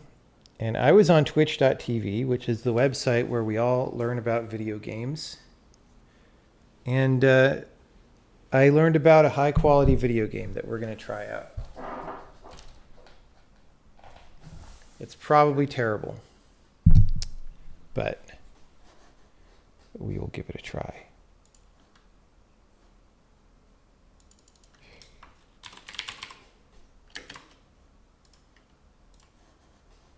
All right, here we go. Here we go. Where's Steam?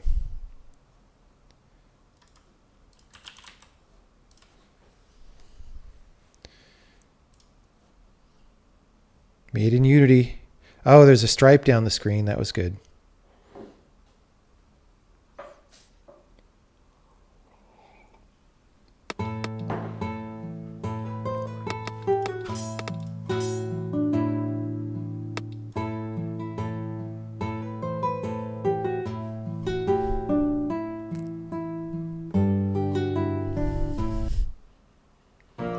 Have I checked out the fairly recent puzzle game Gravifier? It's not really forming a picture for me, but at the same time, I do feel like we looked at it. I don't know. Have I tried Borheim? Yes.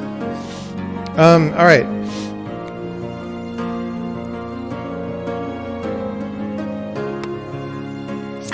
Let's try our first job. Own piece of land. Go to the quest board. Oh yeah. Ah, chunky frame rate.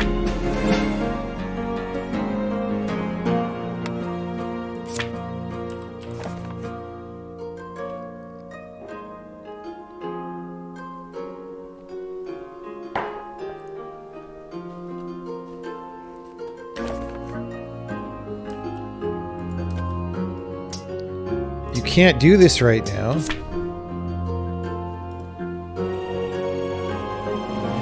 Garbage. Repair the... I get to pick up 50 garbage. Why can't I do this? It told me to pick up 50 garbage.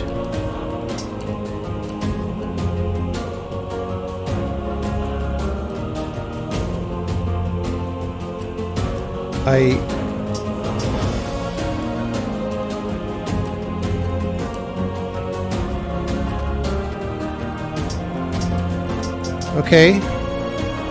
I dig it. This is quality. Oh, I have to accept the quest. Oh, the quest was in a different place. I gotta clean up the trash and stains.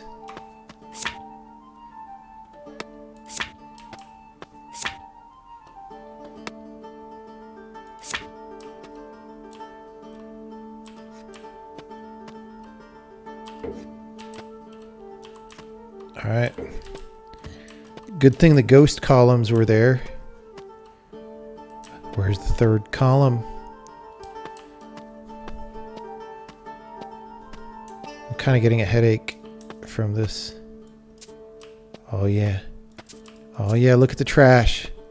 I'm getting the trash. Oh god. This game is giving me a headache. Seriously. What the fuck? I've never gotten nausea this fast from a video game.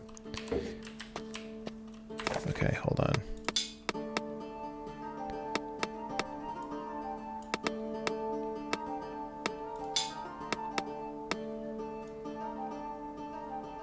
I don't know, do I dare even do high? It's not running. Okay, let's go down to 1440p. How do I apply? It just is applied. Okay. Oh great, integer mouse sensitivity. That's good.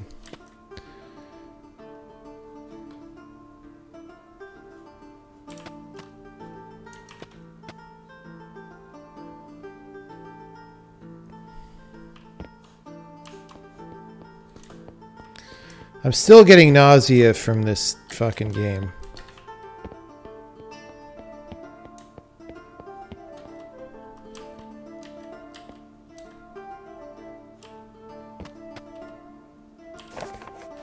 One cup of sour flour, 2 cups of regular flour.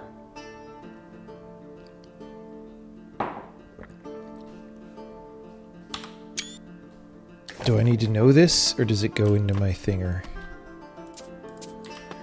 Oh, I've got so much flour now. Hello, pig. We're gonna flip this castle.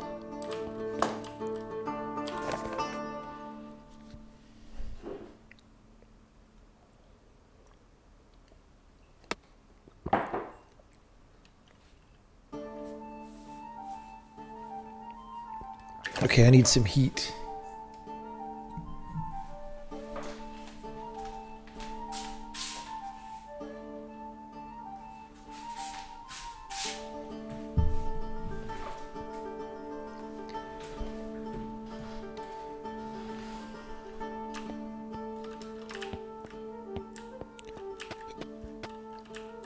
Clean that garbage. Oh, so much garbage is...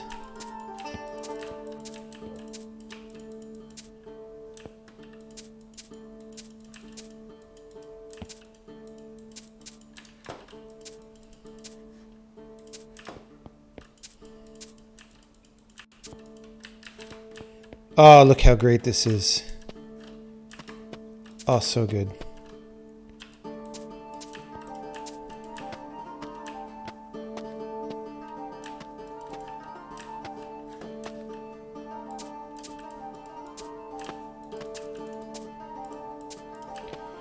Sure looks like these planks could have been used to repair some things. Do I still have them in my inventory? Oh, pick up. Okay, these are big ass planks for upstairs. Can I take more than one? Okay.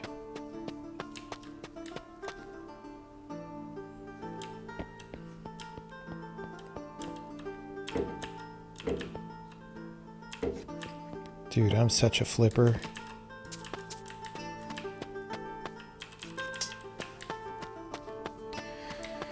Are you in my Castle Flipper clan? All right. Oh, exactly 3 each time. The forces of entropy were so kind. I need to cut down the tree.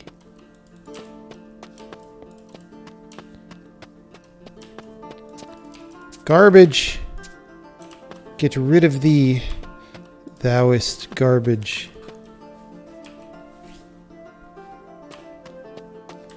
Oh, little boards. I can only carry 3 little boards? Come on, bro.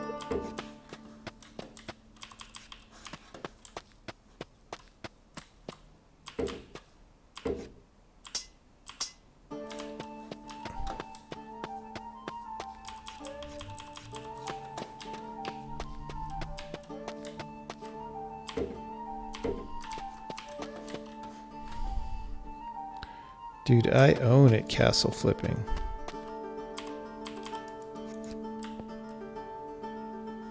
Okay. Cut down the big tree. How do I do that?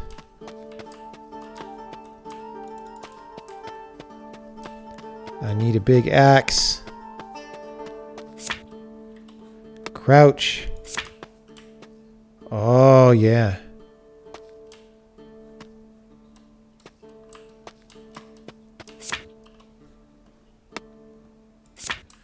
Gee, I literally discovered what you just told me. Good thing you told me. Okay. We got a chest. But there is another one. Somewhere.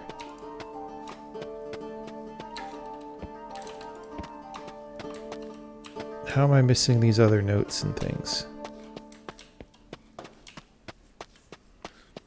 Oh, there's one.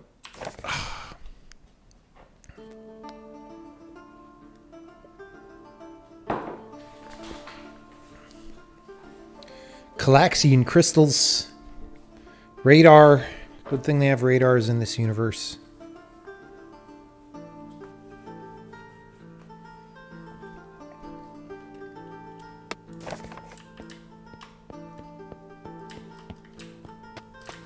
Yeah, I'm not really getting nausea now.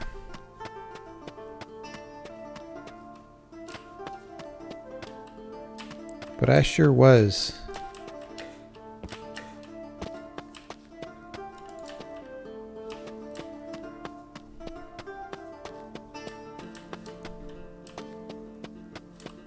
Which one is the... Oh, there's a thing up there. I don't know what the big tree is.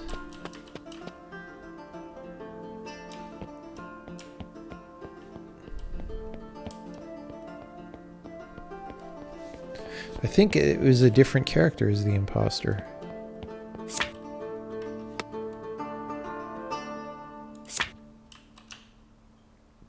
Destroy.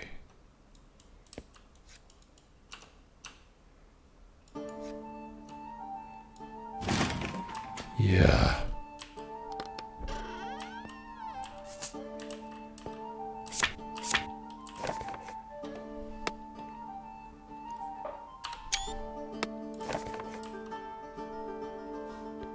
Okay. So I'm just going to leave that open chest there.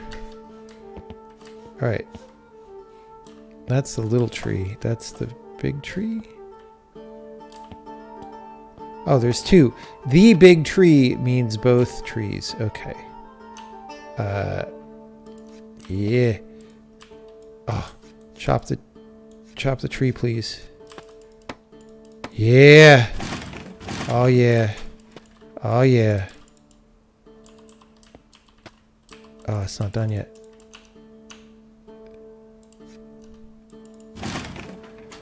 Yeah. Die, trees. Okay. There's a special spot on the tree that you have to chop, but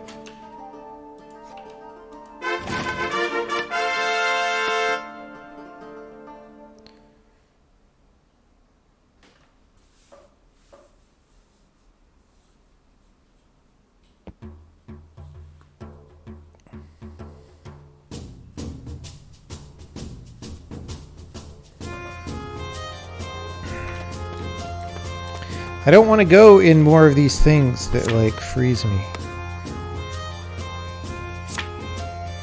Garbage. I've got to clean up my own garbage. Okay, let's get talented. Highlights all the garbages. Okay, it clearly wants me to highlight all the garbages. Casey would love this game. It has detective mode.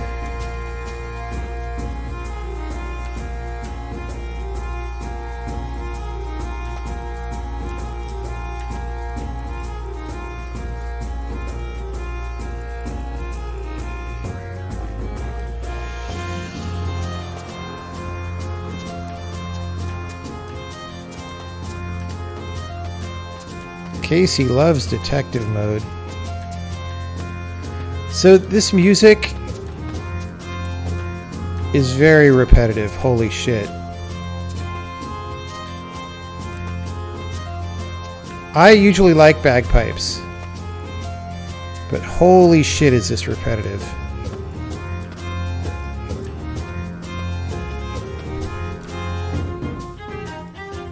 Okay, finally we got to a different part of the song.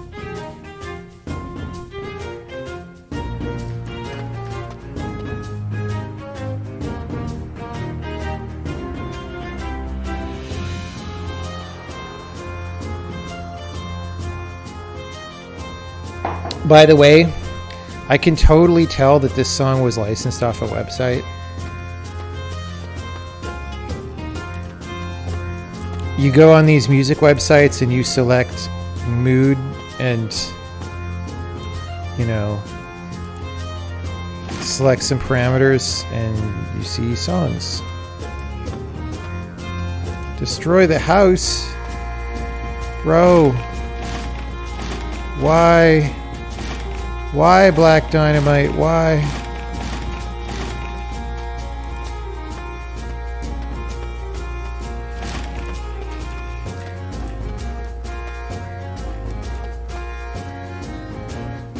Stains. Stains. Where's the last stain?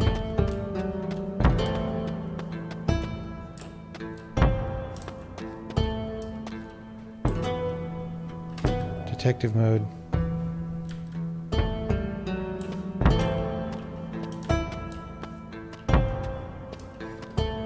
Harvey Dent. Can we trust him? Maybe it does it for what you have selected.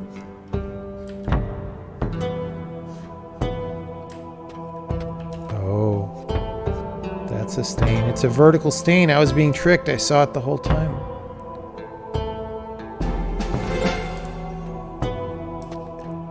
Harvey Dent.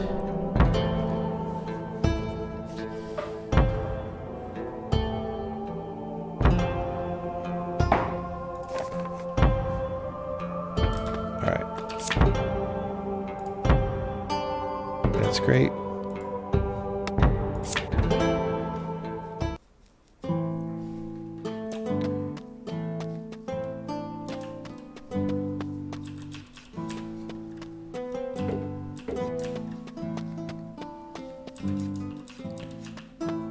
That'd be great if I had to build siege machinery just in time to fight off the zombies.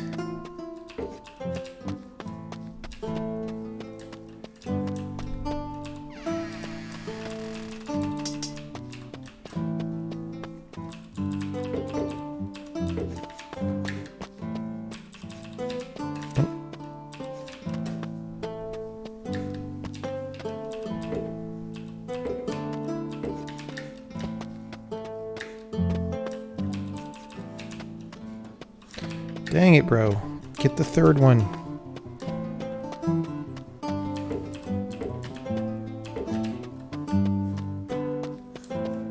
What do I need now?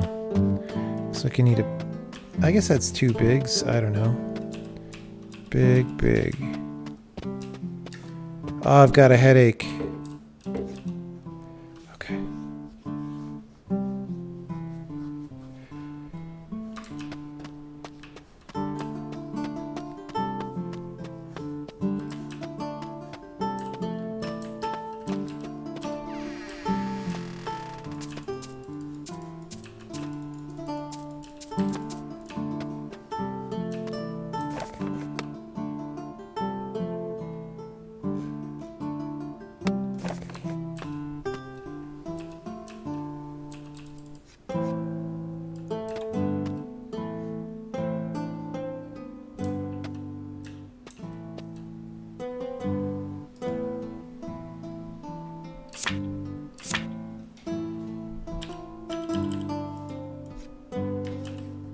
That is clearly a tool that I need to put in the toolbox.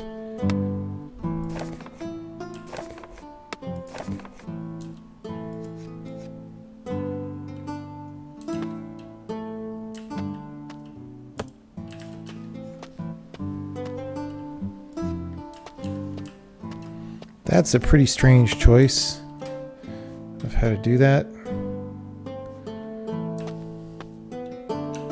Guys, I don't know if I'm going to be able to play this game. Maybe COVID vaccine gave me nausea for all 3D games.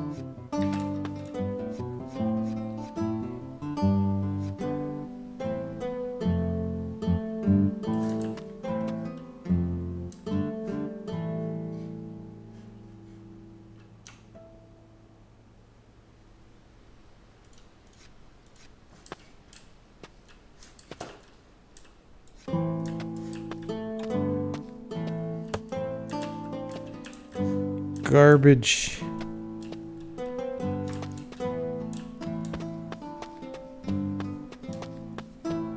I'm looking for the garbage.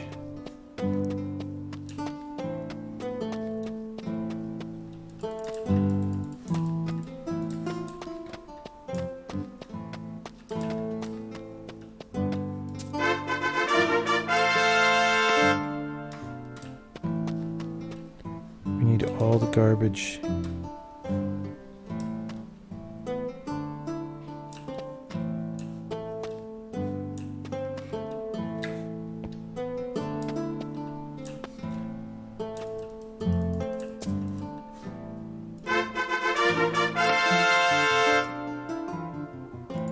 Oh, that was 13. All right.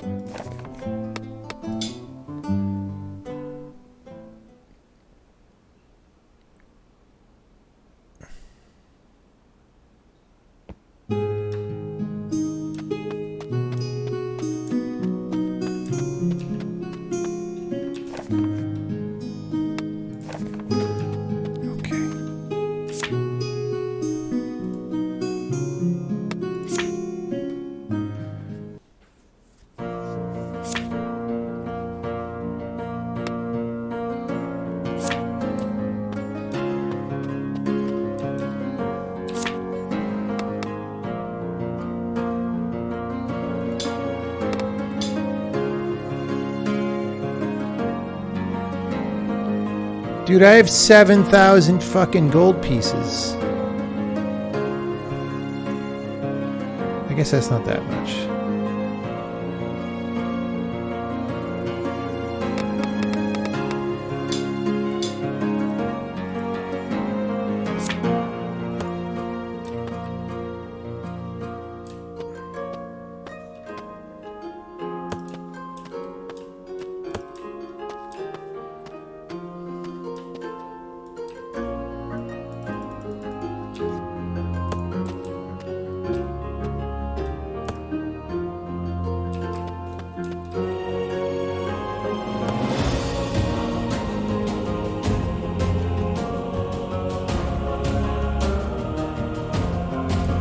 It's forcing me to put them in certain places. That is obnoxious.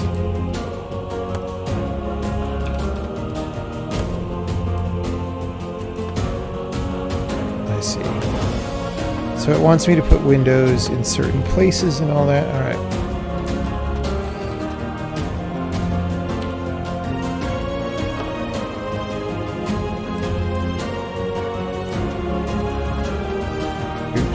I might have put that the wrong way.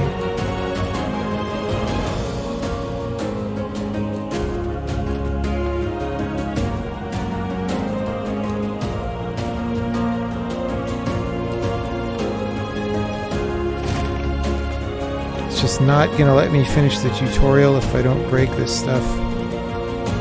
All right.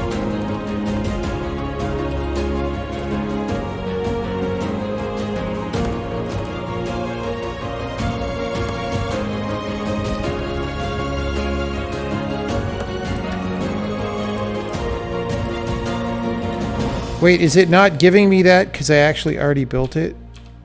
Holy shit, dude. Alright.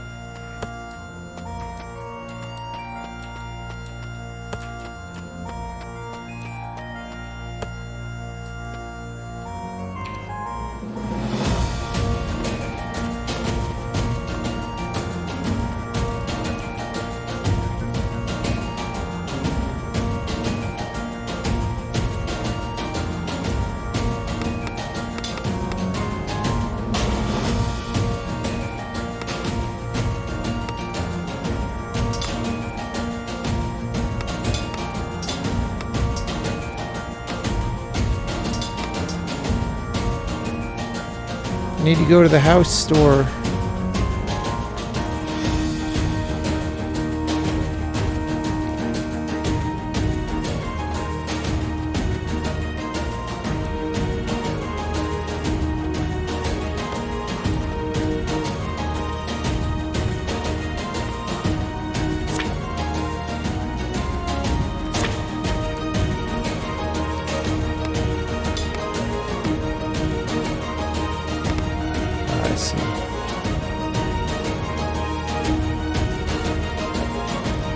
Oh yeah. See, this is a very highly accurate simulation of what building houses was like in Bill and Ted times.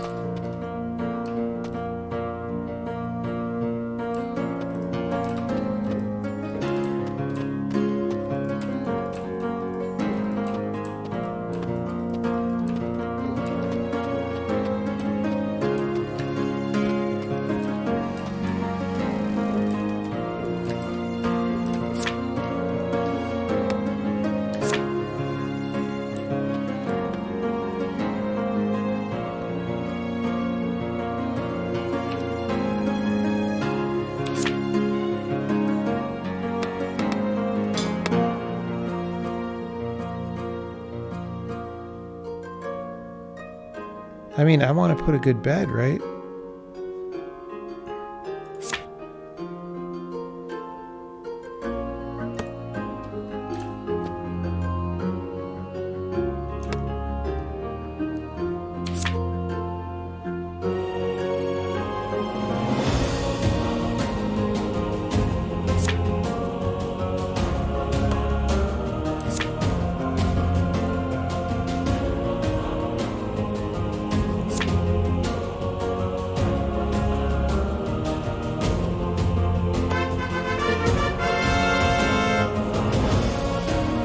Do I not put a mattress in the bed?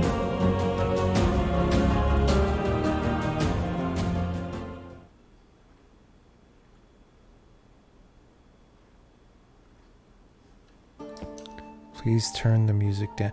Everybody always says the music is too loud in the universe. I don't. Alright. Z is not objectives. What are you talking about? What's the skill tree? Build a house. Oh, that was just tutorial. I don't get to keep that house. Talent tree. Skill points 3. I mean, why wouldn't I make items cheaper?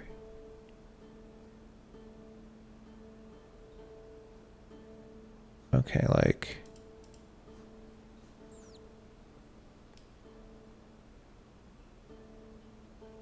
Okay, we're going to want that one next, probably. Okay. Okay.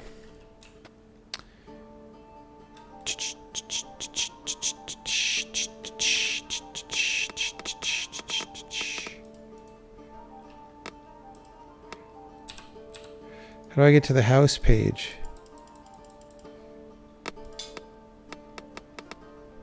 Buildings. Houses. Foundations. Why is high...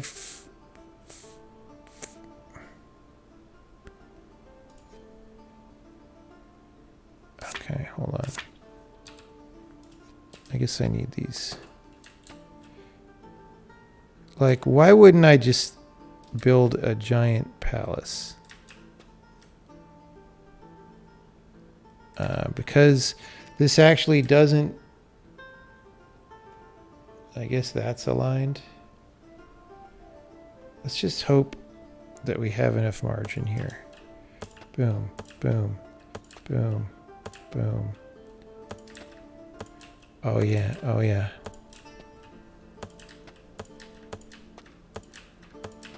Actually, I mean, we don't really... Our door... Okay, hold on. Hold on, there's a slight flaw in this plan. I can't destroy that. Alright. Oh, dude, I spent so much money making this shit. It's alright. You know what? We're going to have like an inset little entryway right here. That's going to be really fun.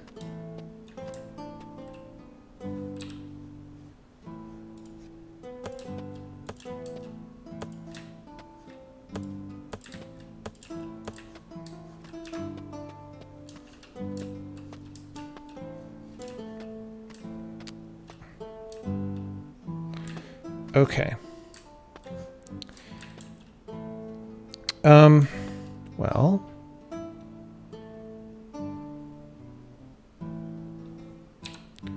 Walls. So what's this? This is like a different... I don't know what that is. I don't know if I had to like manually raise these to be high like the other. I don't...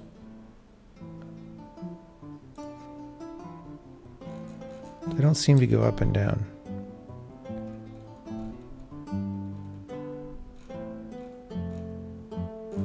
Okay, walls. We're gonna door here. Or door here. We're gonna come in. We're gonna door right there. Boom. And then we're gonna... Actually, we'll have a fabulous double entryway. That'll be great. And then we'll do some walls. We'll have some windows right here.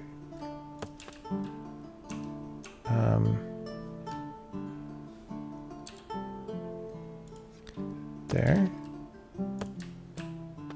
We'll have some windows right here. Lots of windows. Lots of windows. Fabulous light everywhere. So we can shoot people.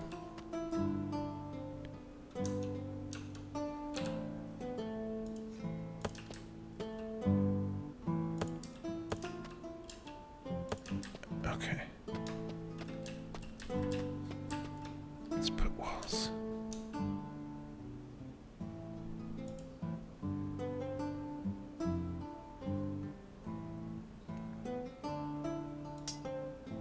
How do I get the materials?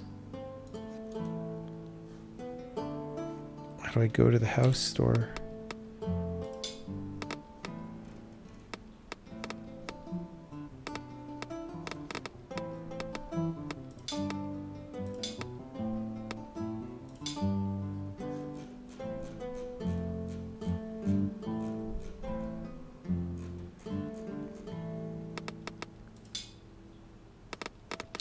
Look, I don't know.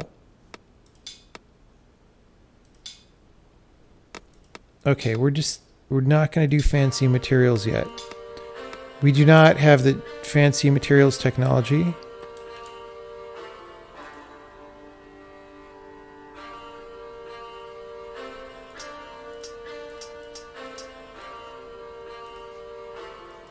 So we can do old wood or new wood. I think we want new wood.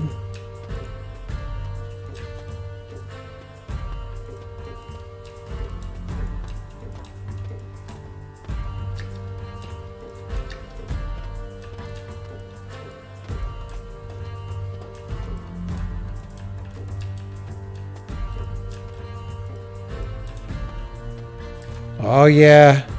Oh yeah, look at this. This is our gaming room right here.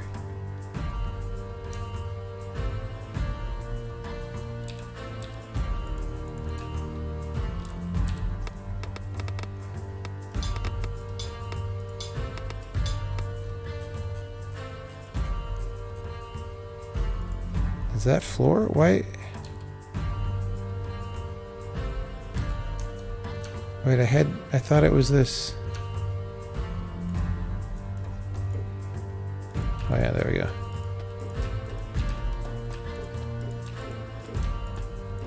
Yeah, the music in this game definitely leaves something to be desired. All right, look at that. Look at that. It's awesome. Oh, I don't have that much wood necessarily. Okay, well, let's make some roof over at least part of this house.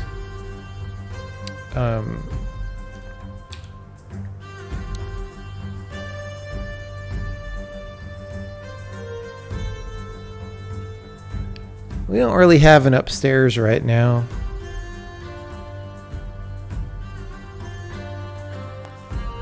I don't know.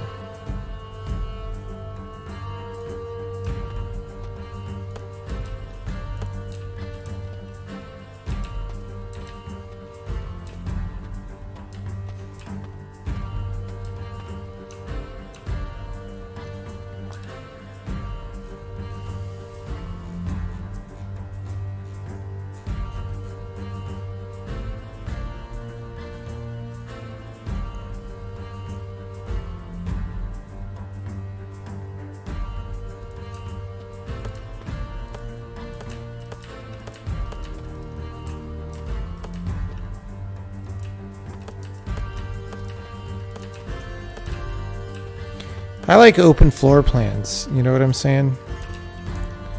All right. Now, we need sun. It's raining. We need a roof. We need a roof. No, buildings. Roofs.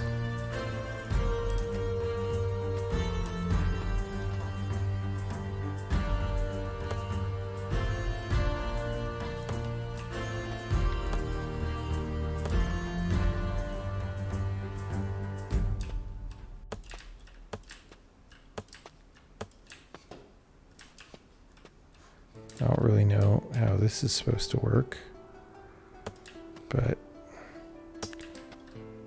support missing. Dang it. All right, it's fine.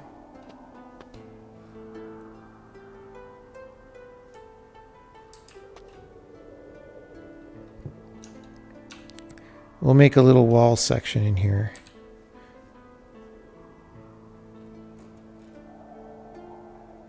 Just a fancy interior doorway.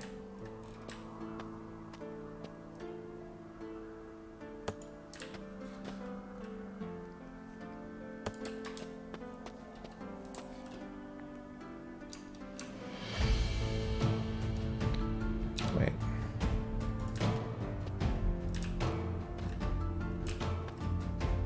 What is happening? There we go. Okay.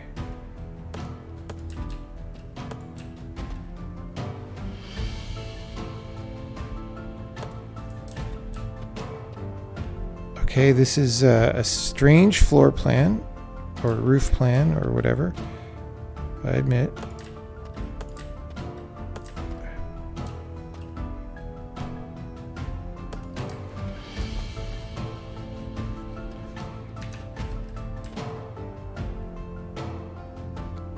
And we'll just kind of do that right there. You know, that's normal.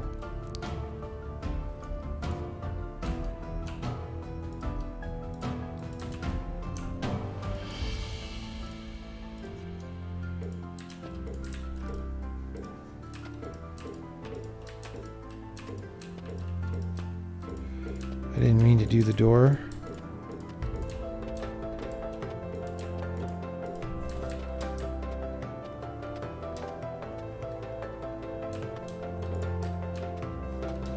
Oh yeah. Oh yeah. Wait, it wants more doors. Well, I'm going to put some doors in the interior here. That was not my plan, but okay.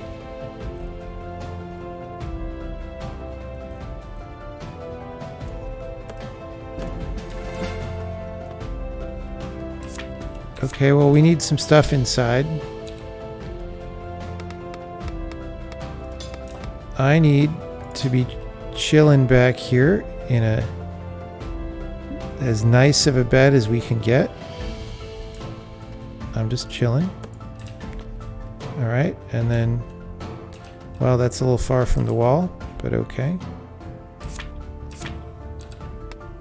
And then I need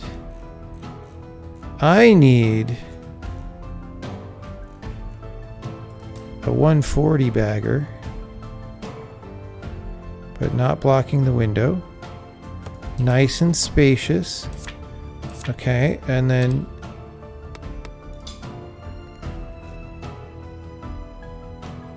I need another 140 bagger. I mean, I could put that right there.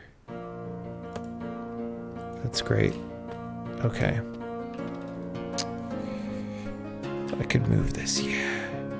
Yeah, let's move it. Let's move it. Yeah. Oh, yeah. Okay, we're kind of blocking the window. That's fine, though.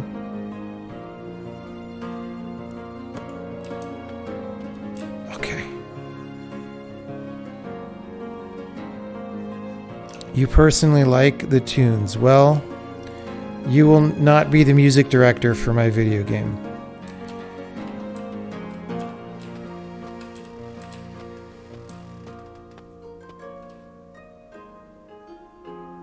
How much did I learn about architecture?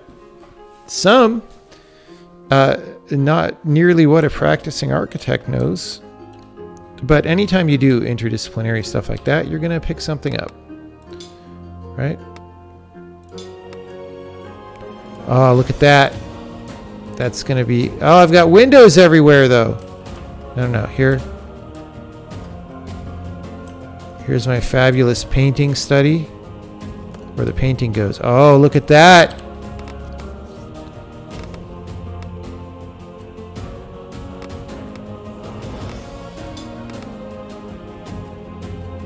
Oh, yeah. 210. 210, bro. Yeah. Why do I have so much money?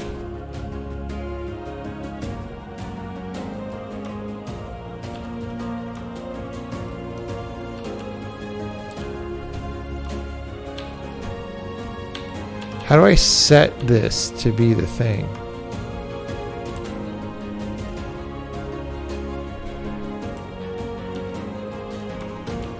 I'm trying Control, Shift, and all the things.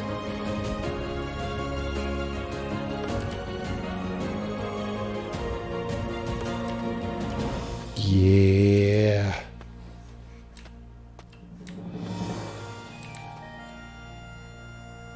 Look at all the wind inside my house. Pittsburgh Steelers flag.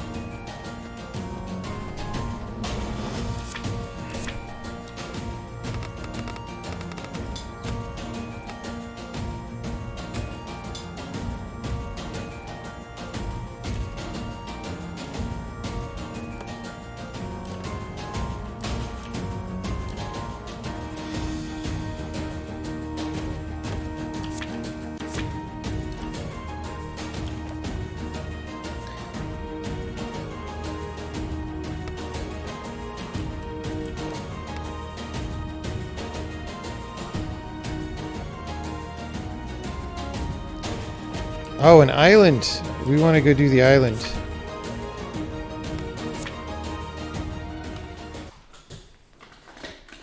Oh, yeah.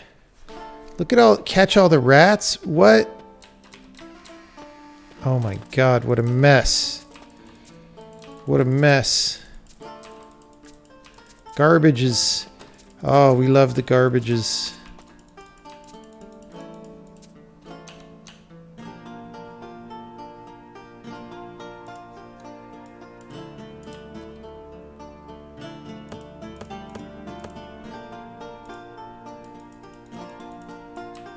I don't have the nail. Oh, I do.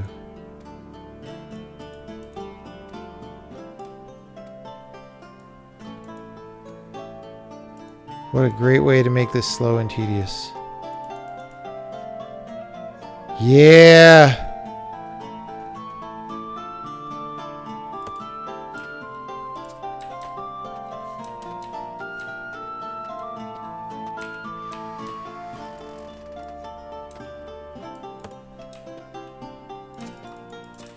We don't need these stupid books. They're garbages.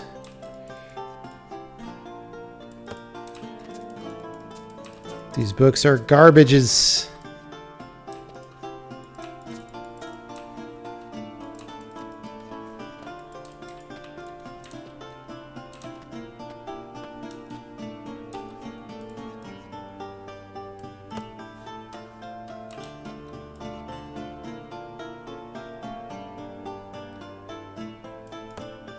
No, goat physics.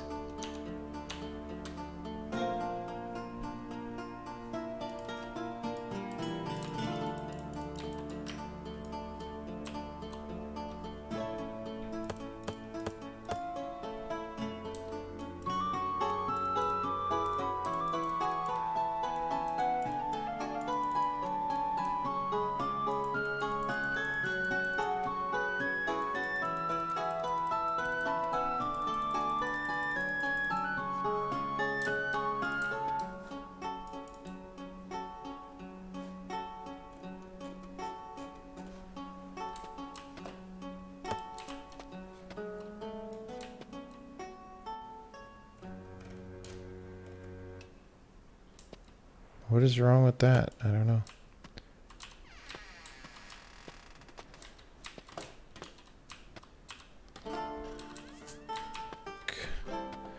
Goat physics.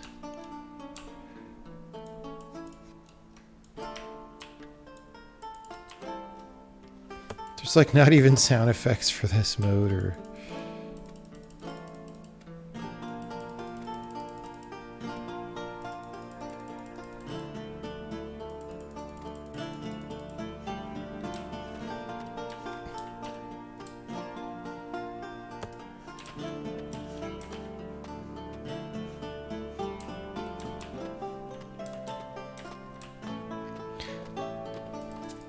Oh my god, there's so many garbages left.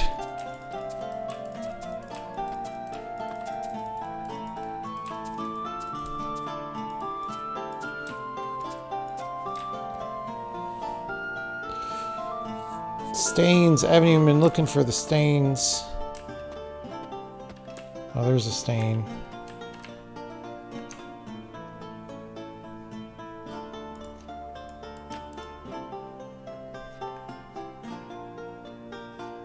Oh, it goes faster if we do this. Okay, I didn't get that.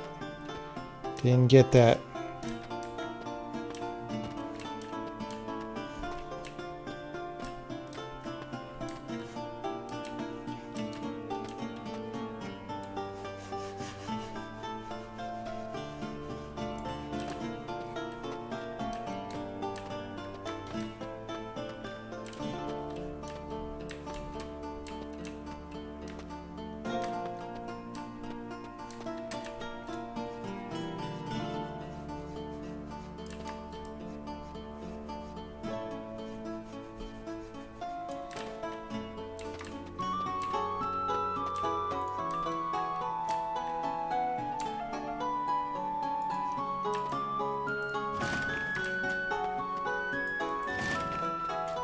Take that, sucker. Oh, I'm getting so much wood.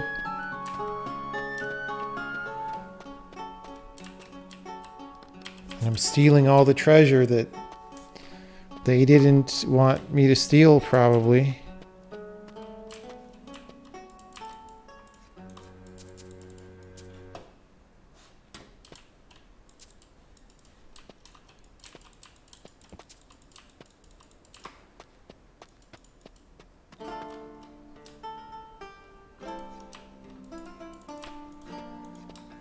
Don't shoot me. Ah, rats.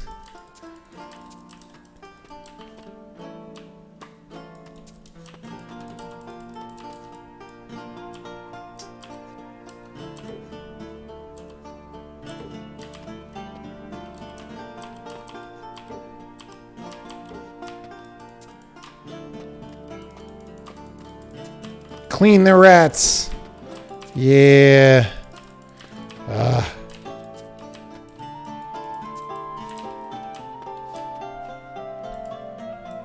Teaching those rats a lesson.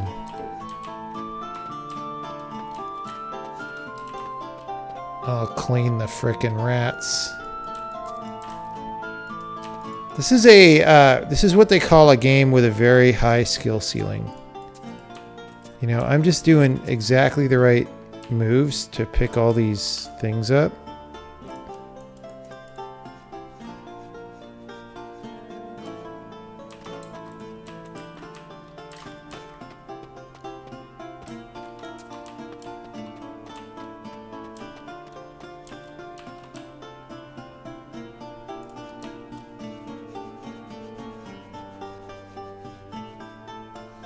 Oh man, so many stains. There's one downstairs even.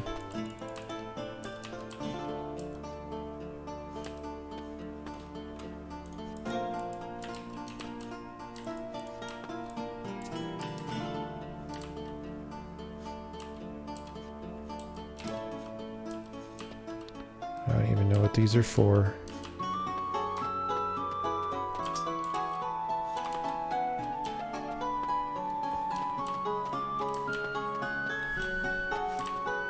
I'm voyaging on the Obra Dinn.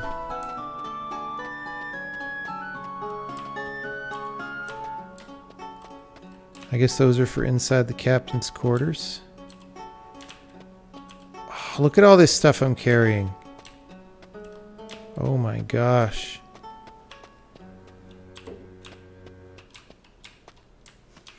I don't even know what all this stuff is.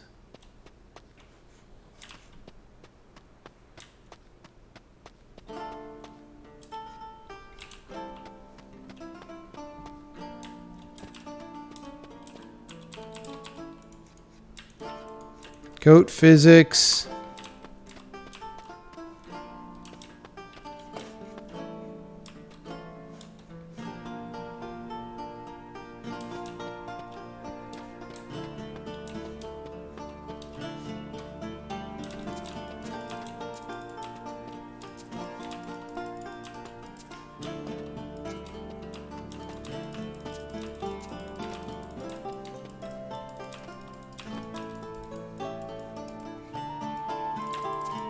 God, there's just no feedback on this.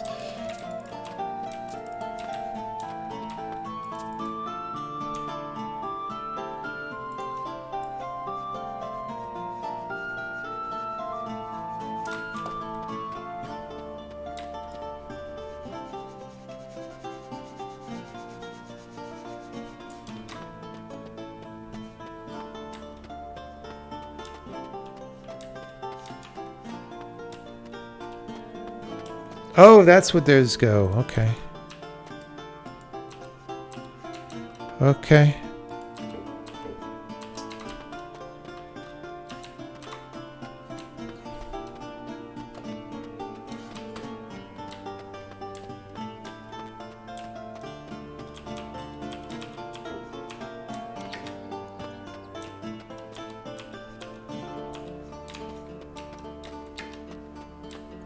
Is the key like back in the house?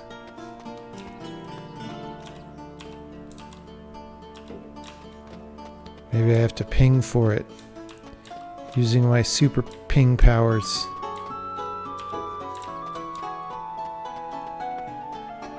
I bet the last one's in the captain's quarters. Repair the rudder.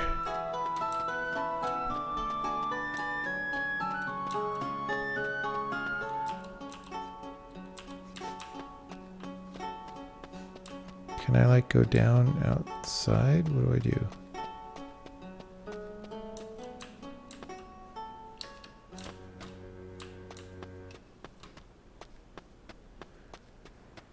Wait, there's two doors here. Two doors.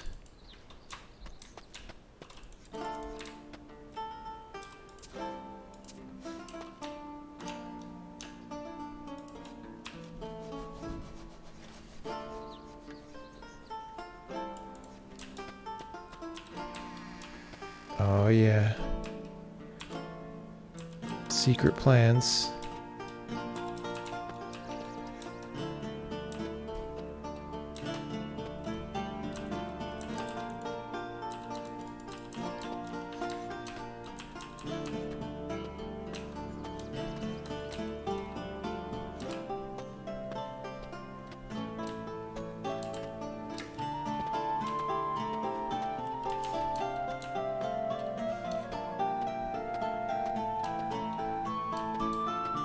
Oh, there's one.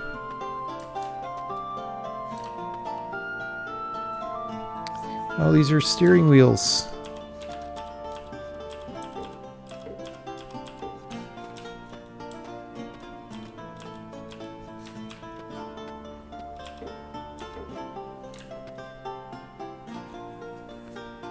Okay, stains.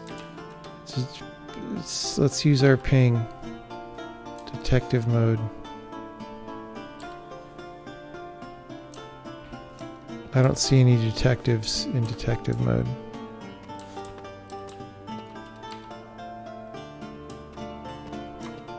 We are going to need to go back and find a key probably. I suspect.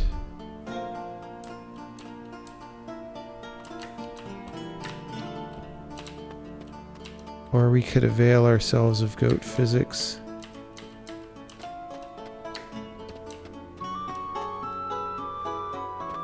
Oh, I didn't get this one.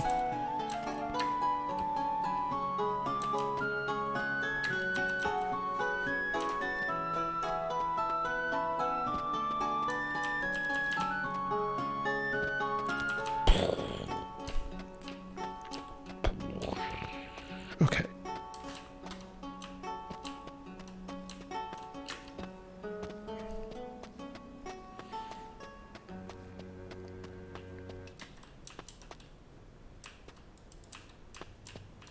Ping.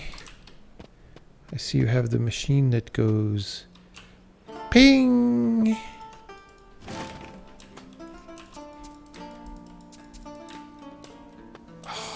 We got all the garbages.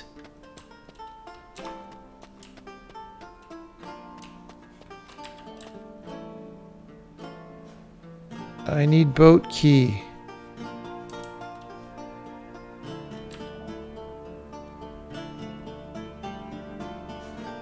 This pinger sucks.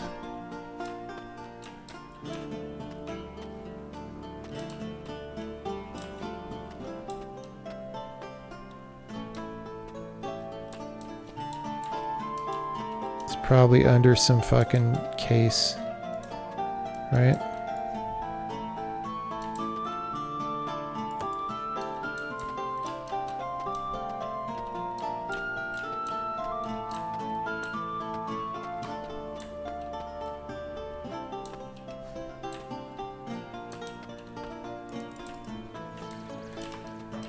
I am getting a headache from this game.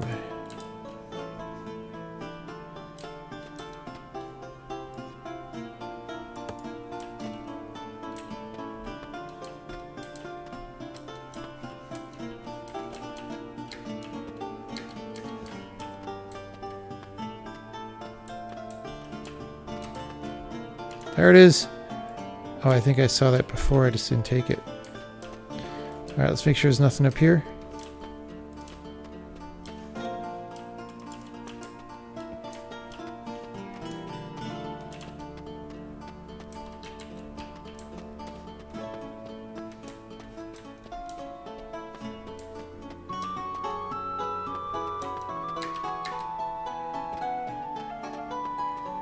That was a gamer move right there.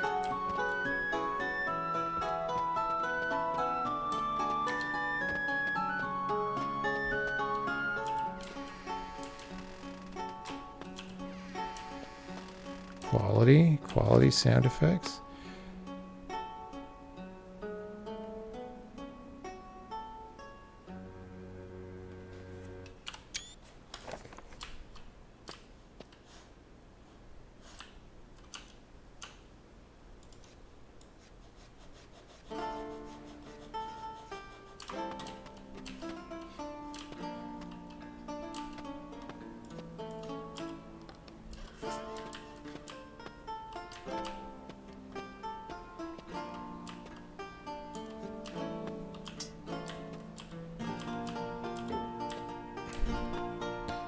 Repair the ship. So this is going to be one of the holes in the walls.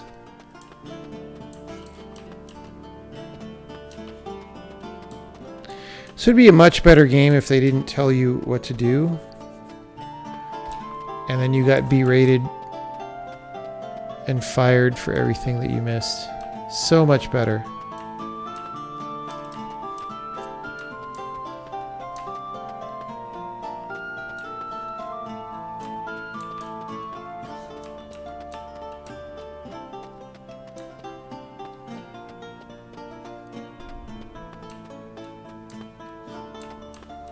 Was it up here?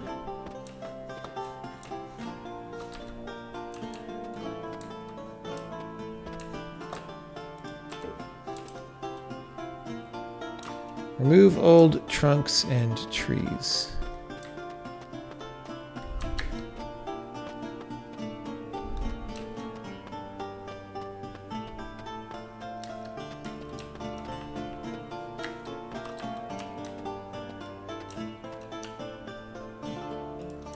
A little bit hard to miss.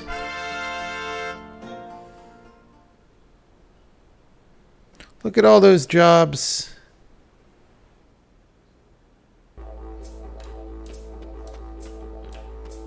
Whoa.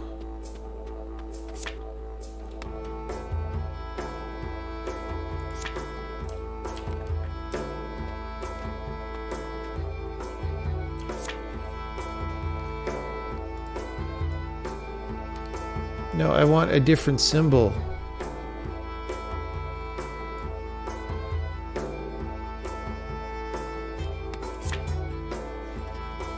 Okay, whatever.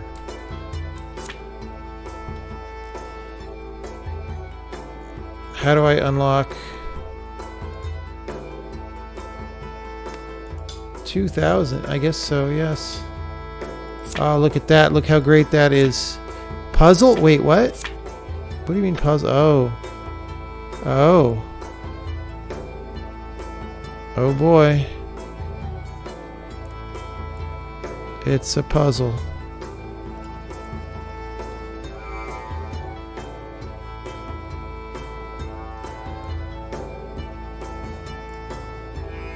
It's a very difficult puzzle.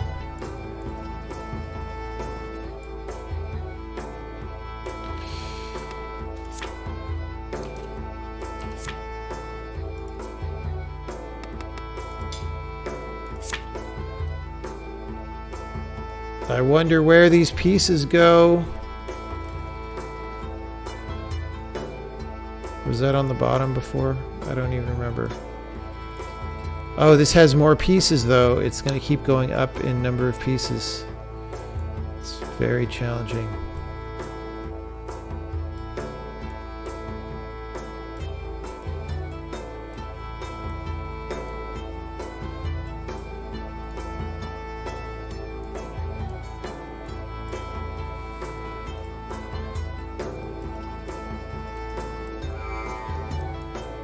Does someone want to tell me what's wrong with this?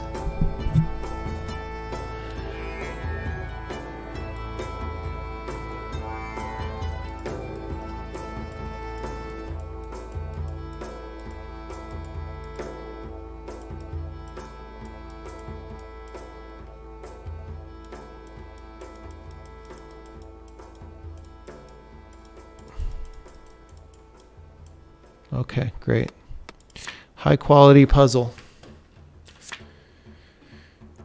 Not like I would really know anything about how to do that.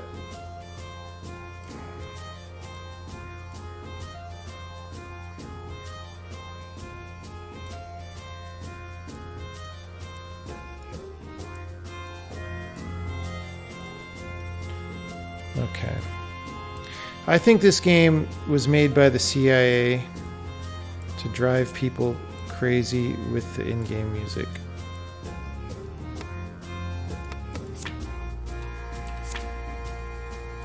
I'm just gonna spend all my money unlocking this shit.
It like locks them in place once you have them.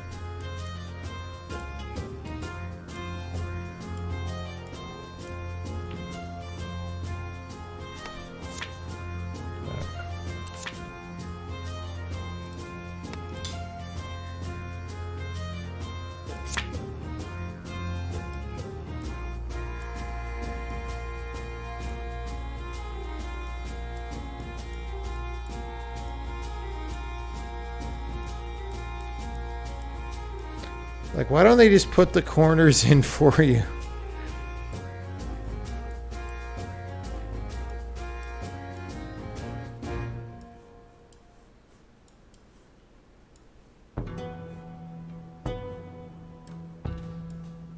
I don't know where that goes. I think this whole chair is to the right. No, it won't move. Okay. Okay, that means this is there.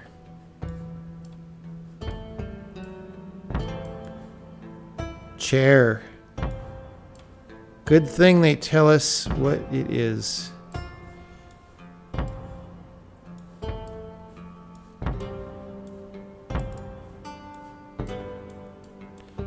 Good thing I am solving this intelligent puzzle to unlock the power of the chair. That's all I can afford. Can't even build nothing now.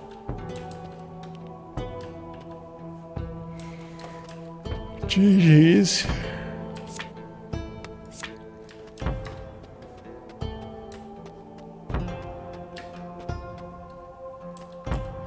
I'm gonna go back to my nice little home and sleep in my bed that has no mattress.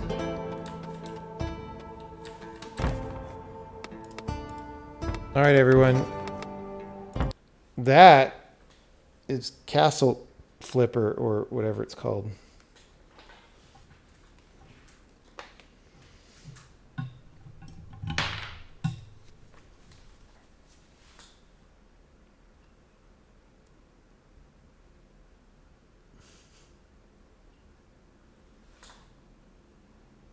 What is my game design class grade for it?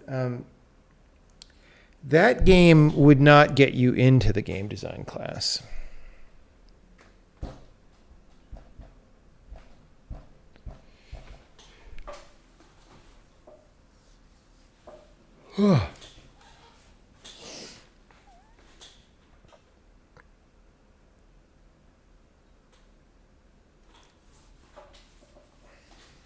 It'll get you out. It might get you out.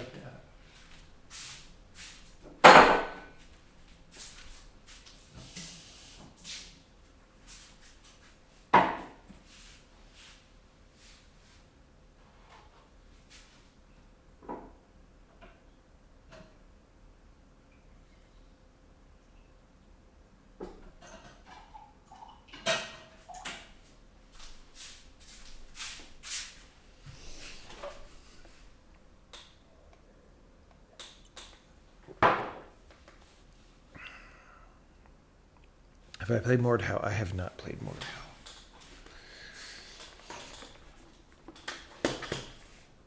Any advice to the developer? I mean, so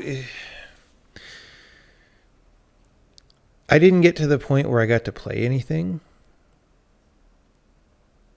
Like,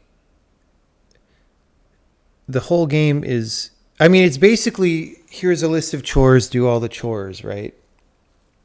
And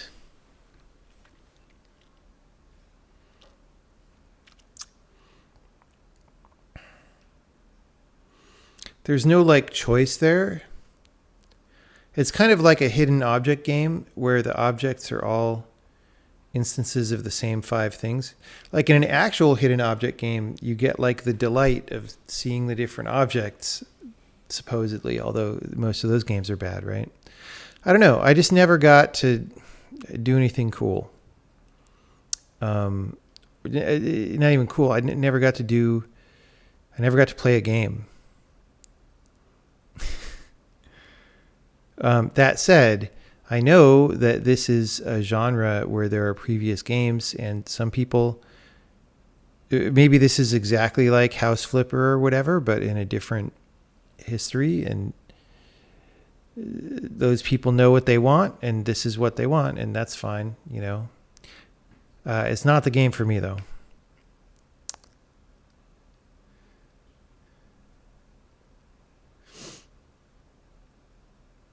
It is not the game for me.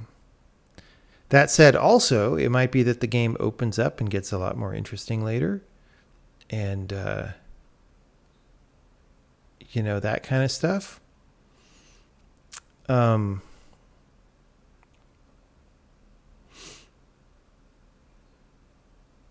in cases like that, it's like, well, you got to let people know before. I mean, how much did I play? I played an hour. It felt like more, but I played an hour. So like within an hour of playing a game, you should know if you're into it. And if the game has a secret thing that you would be into that it doesn't hint you about in that time, then it's like, well, that's fair.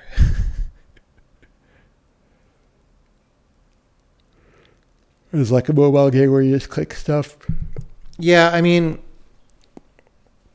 it's pretty hard to click stuff sometimes. Like the tolerance is, like, especially moving stuff like the rats. Like there was no feedback on a miss, and there's like no I feel weird. I have a weird headache after playing. So this is a strange thing because, when we released The Witness, a number of people got motion sick off that game. I did not. But a bunch of people did. And we never could figure out what caused that. This game made me motion sick instantly. And it got less bad when I turned the FOV up and the frame rate up by dialing the resolution down. But it makes me feel weird. Like my brain doesn't feel good right now. And I wonder what it is.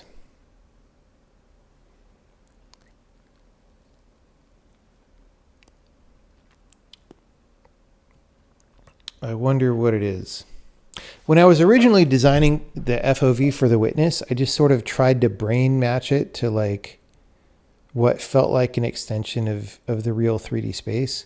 And like maybe that was a mistake, but that can't really be the reason because the FOV that we picked is like it's within the range of FOVs that games use. So maybe it's something about the colors in The Witness. Maybe we're doing something weird in the way that we render. Now we turned off head bob by default in the game. We had some in there even, but it wasn't really good, so we turned it off.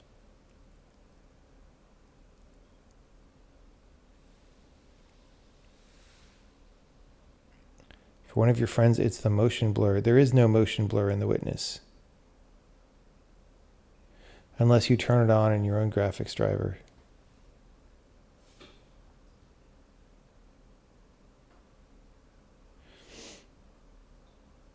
Yeah, but I don't know what it is. Maybe this game can give me a clue. Like, what is in common between this game and The Witness that might give people problems?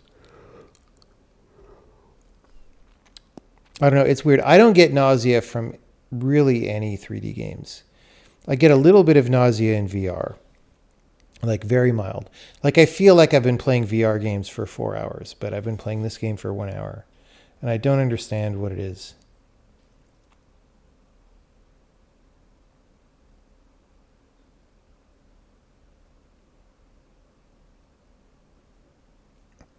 Maybe something to do with how light is rendered. It could be.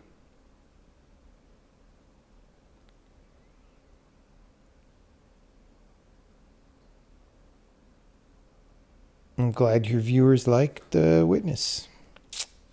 It's on sale right now for 80% off on Steam, I think, assuming that sale went more than 1 day.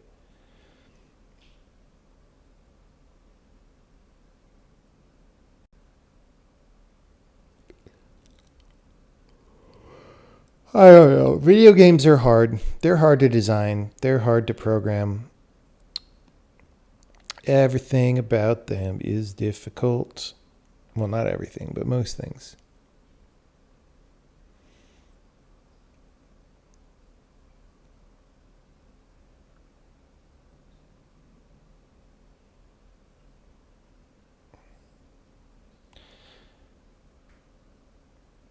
Could the bloom play a part in the motion sickness? Maybe. It could be literally anything. Like, I have no idea.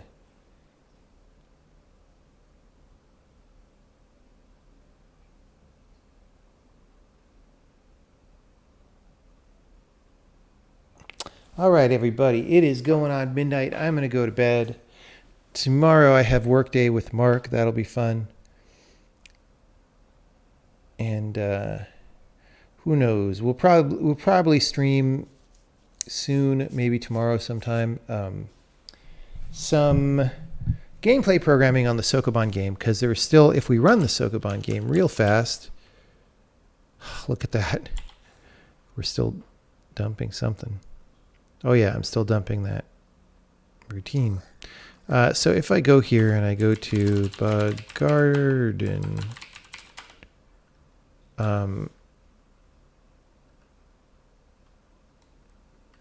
so some of these are fixed. Like all the ones marked green are fixed, but you see there are lots of purples here. Purple, purple, purple, purple, purple, purple. So I want to fix a lot of these purples. Maybe not all of them, but a lot of them.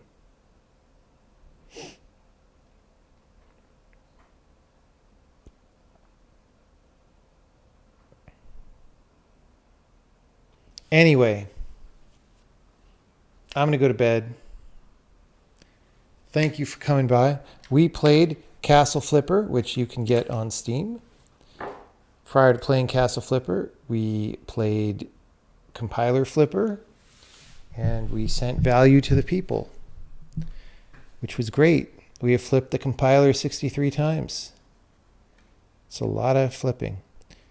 Do you like actually get to sell your, because I thought, because it's Castle Flipper, right? I thought I would get to sell my house. Anyway, that probably comes later in the game.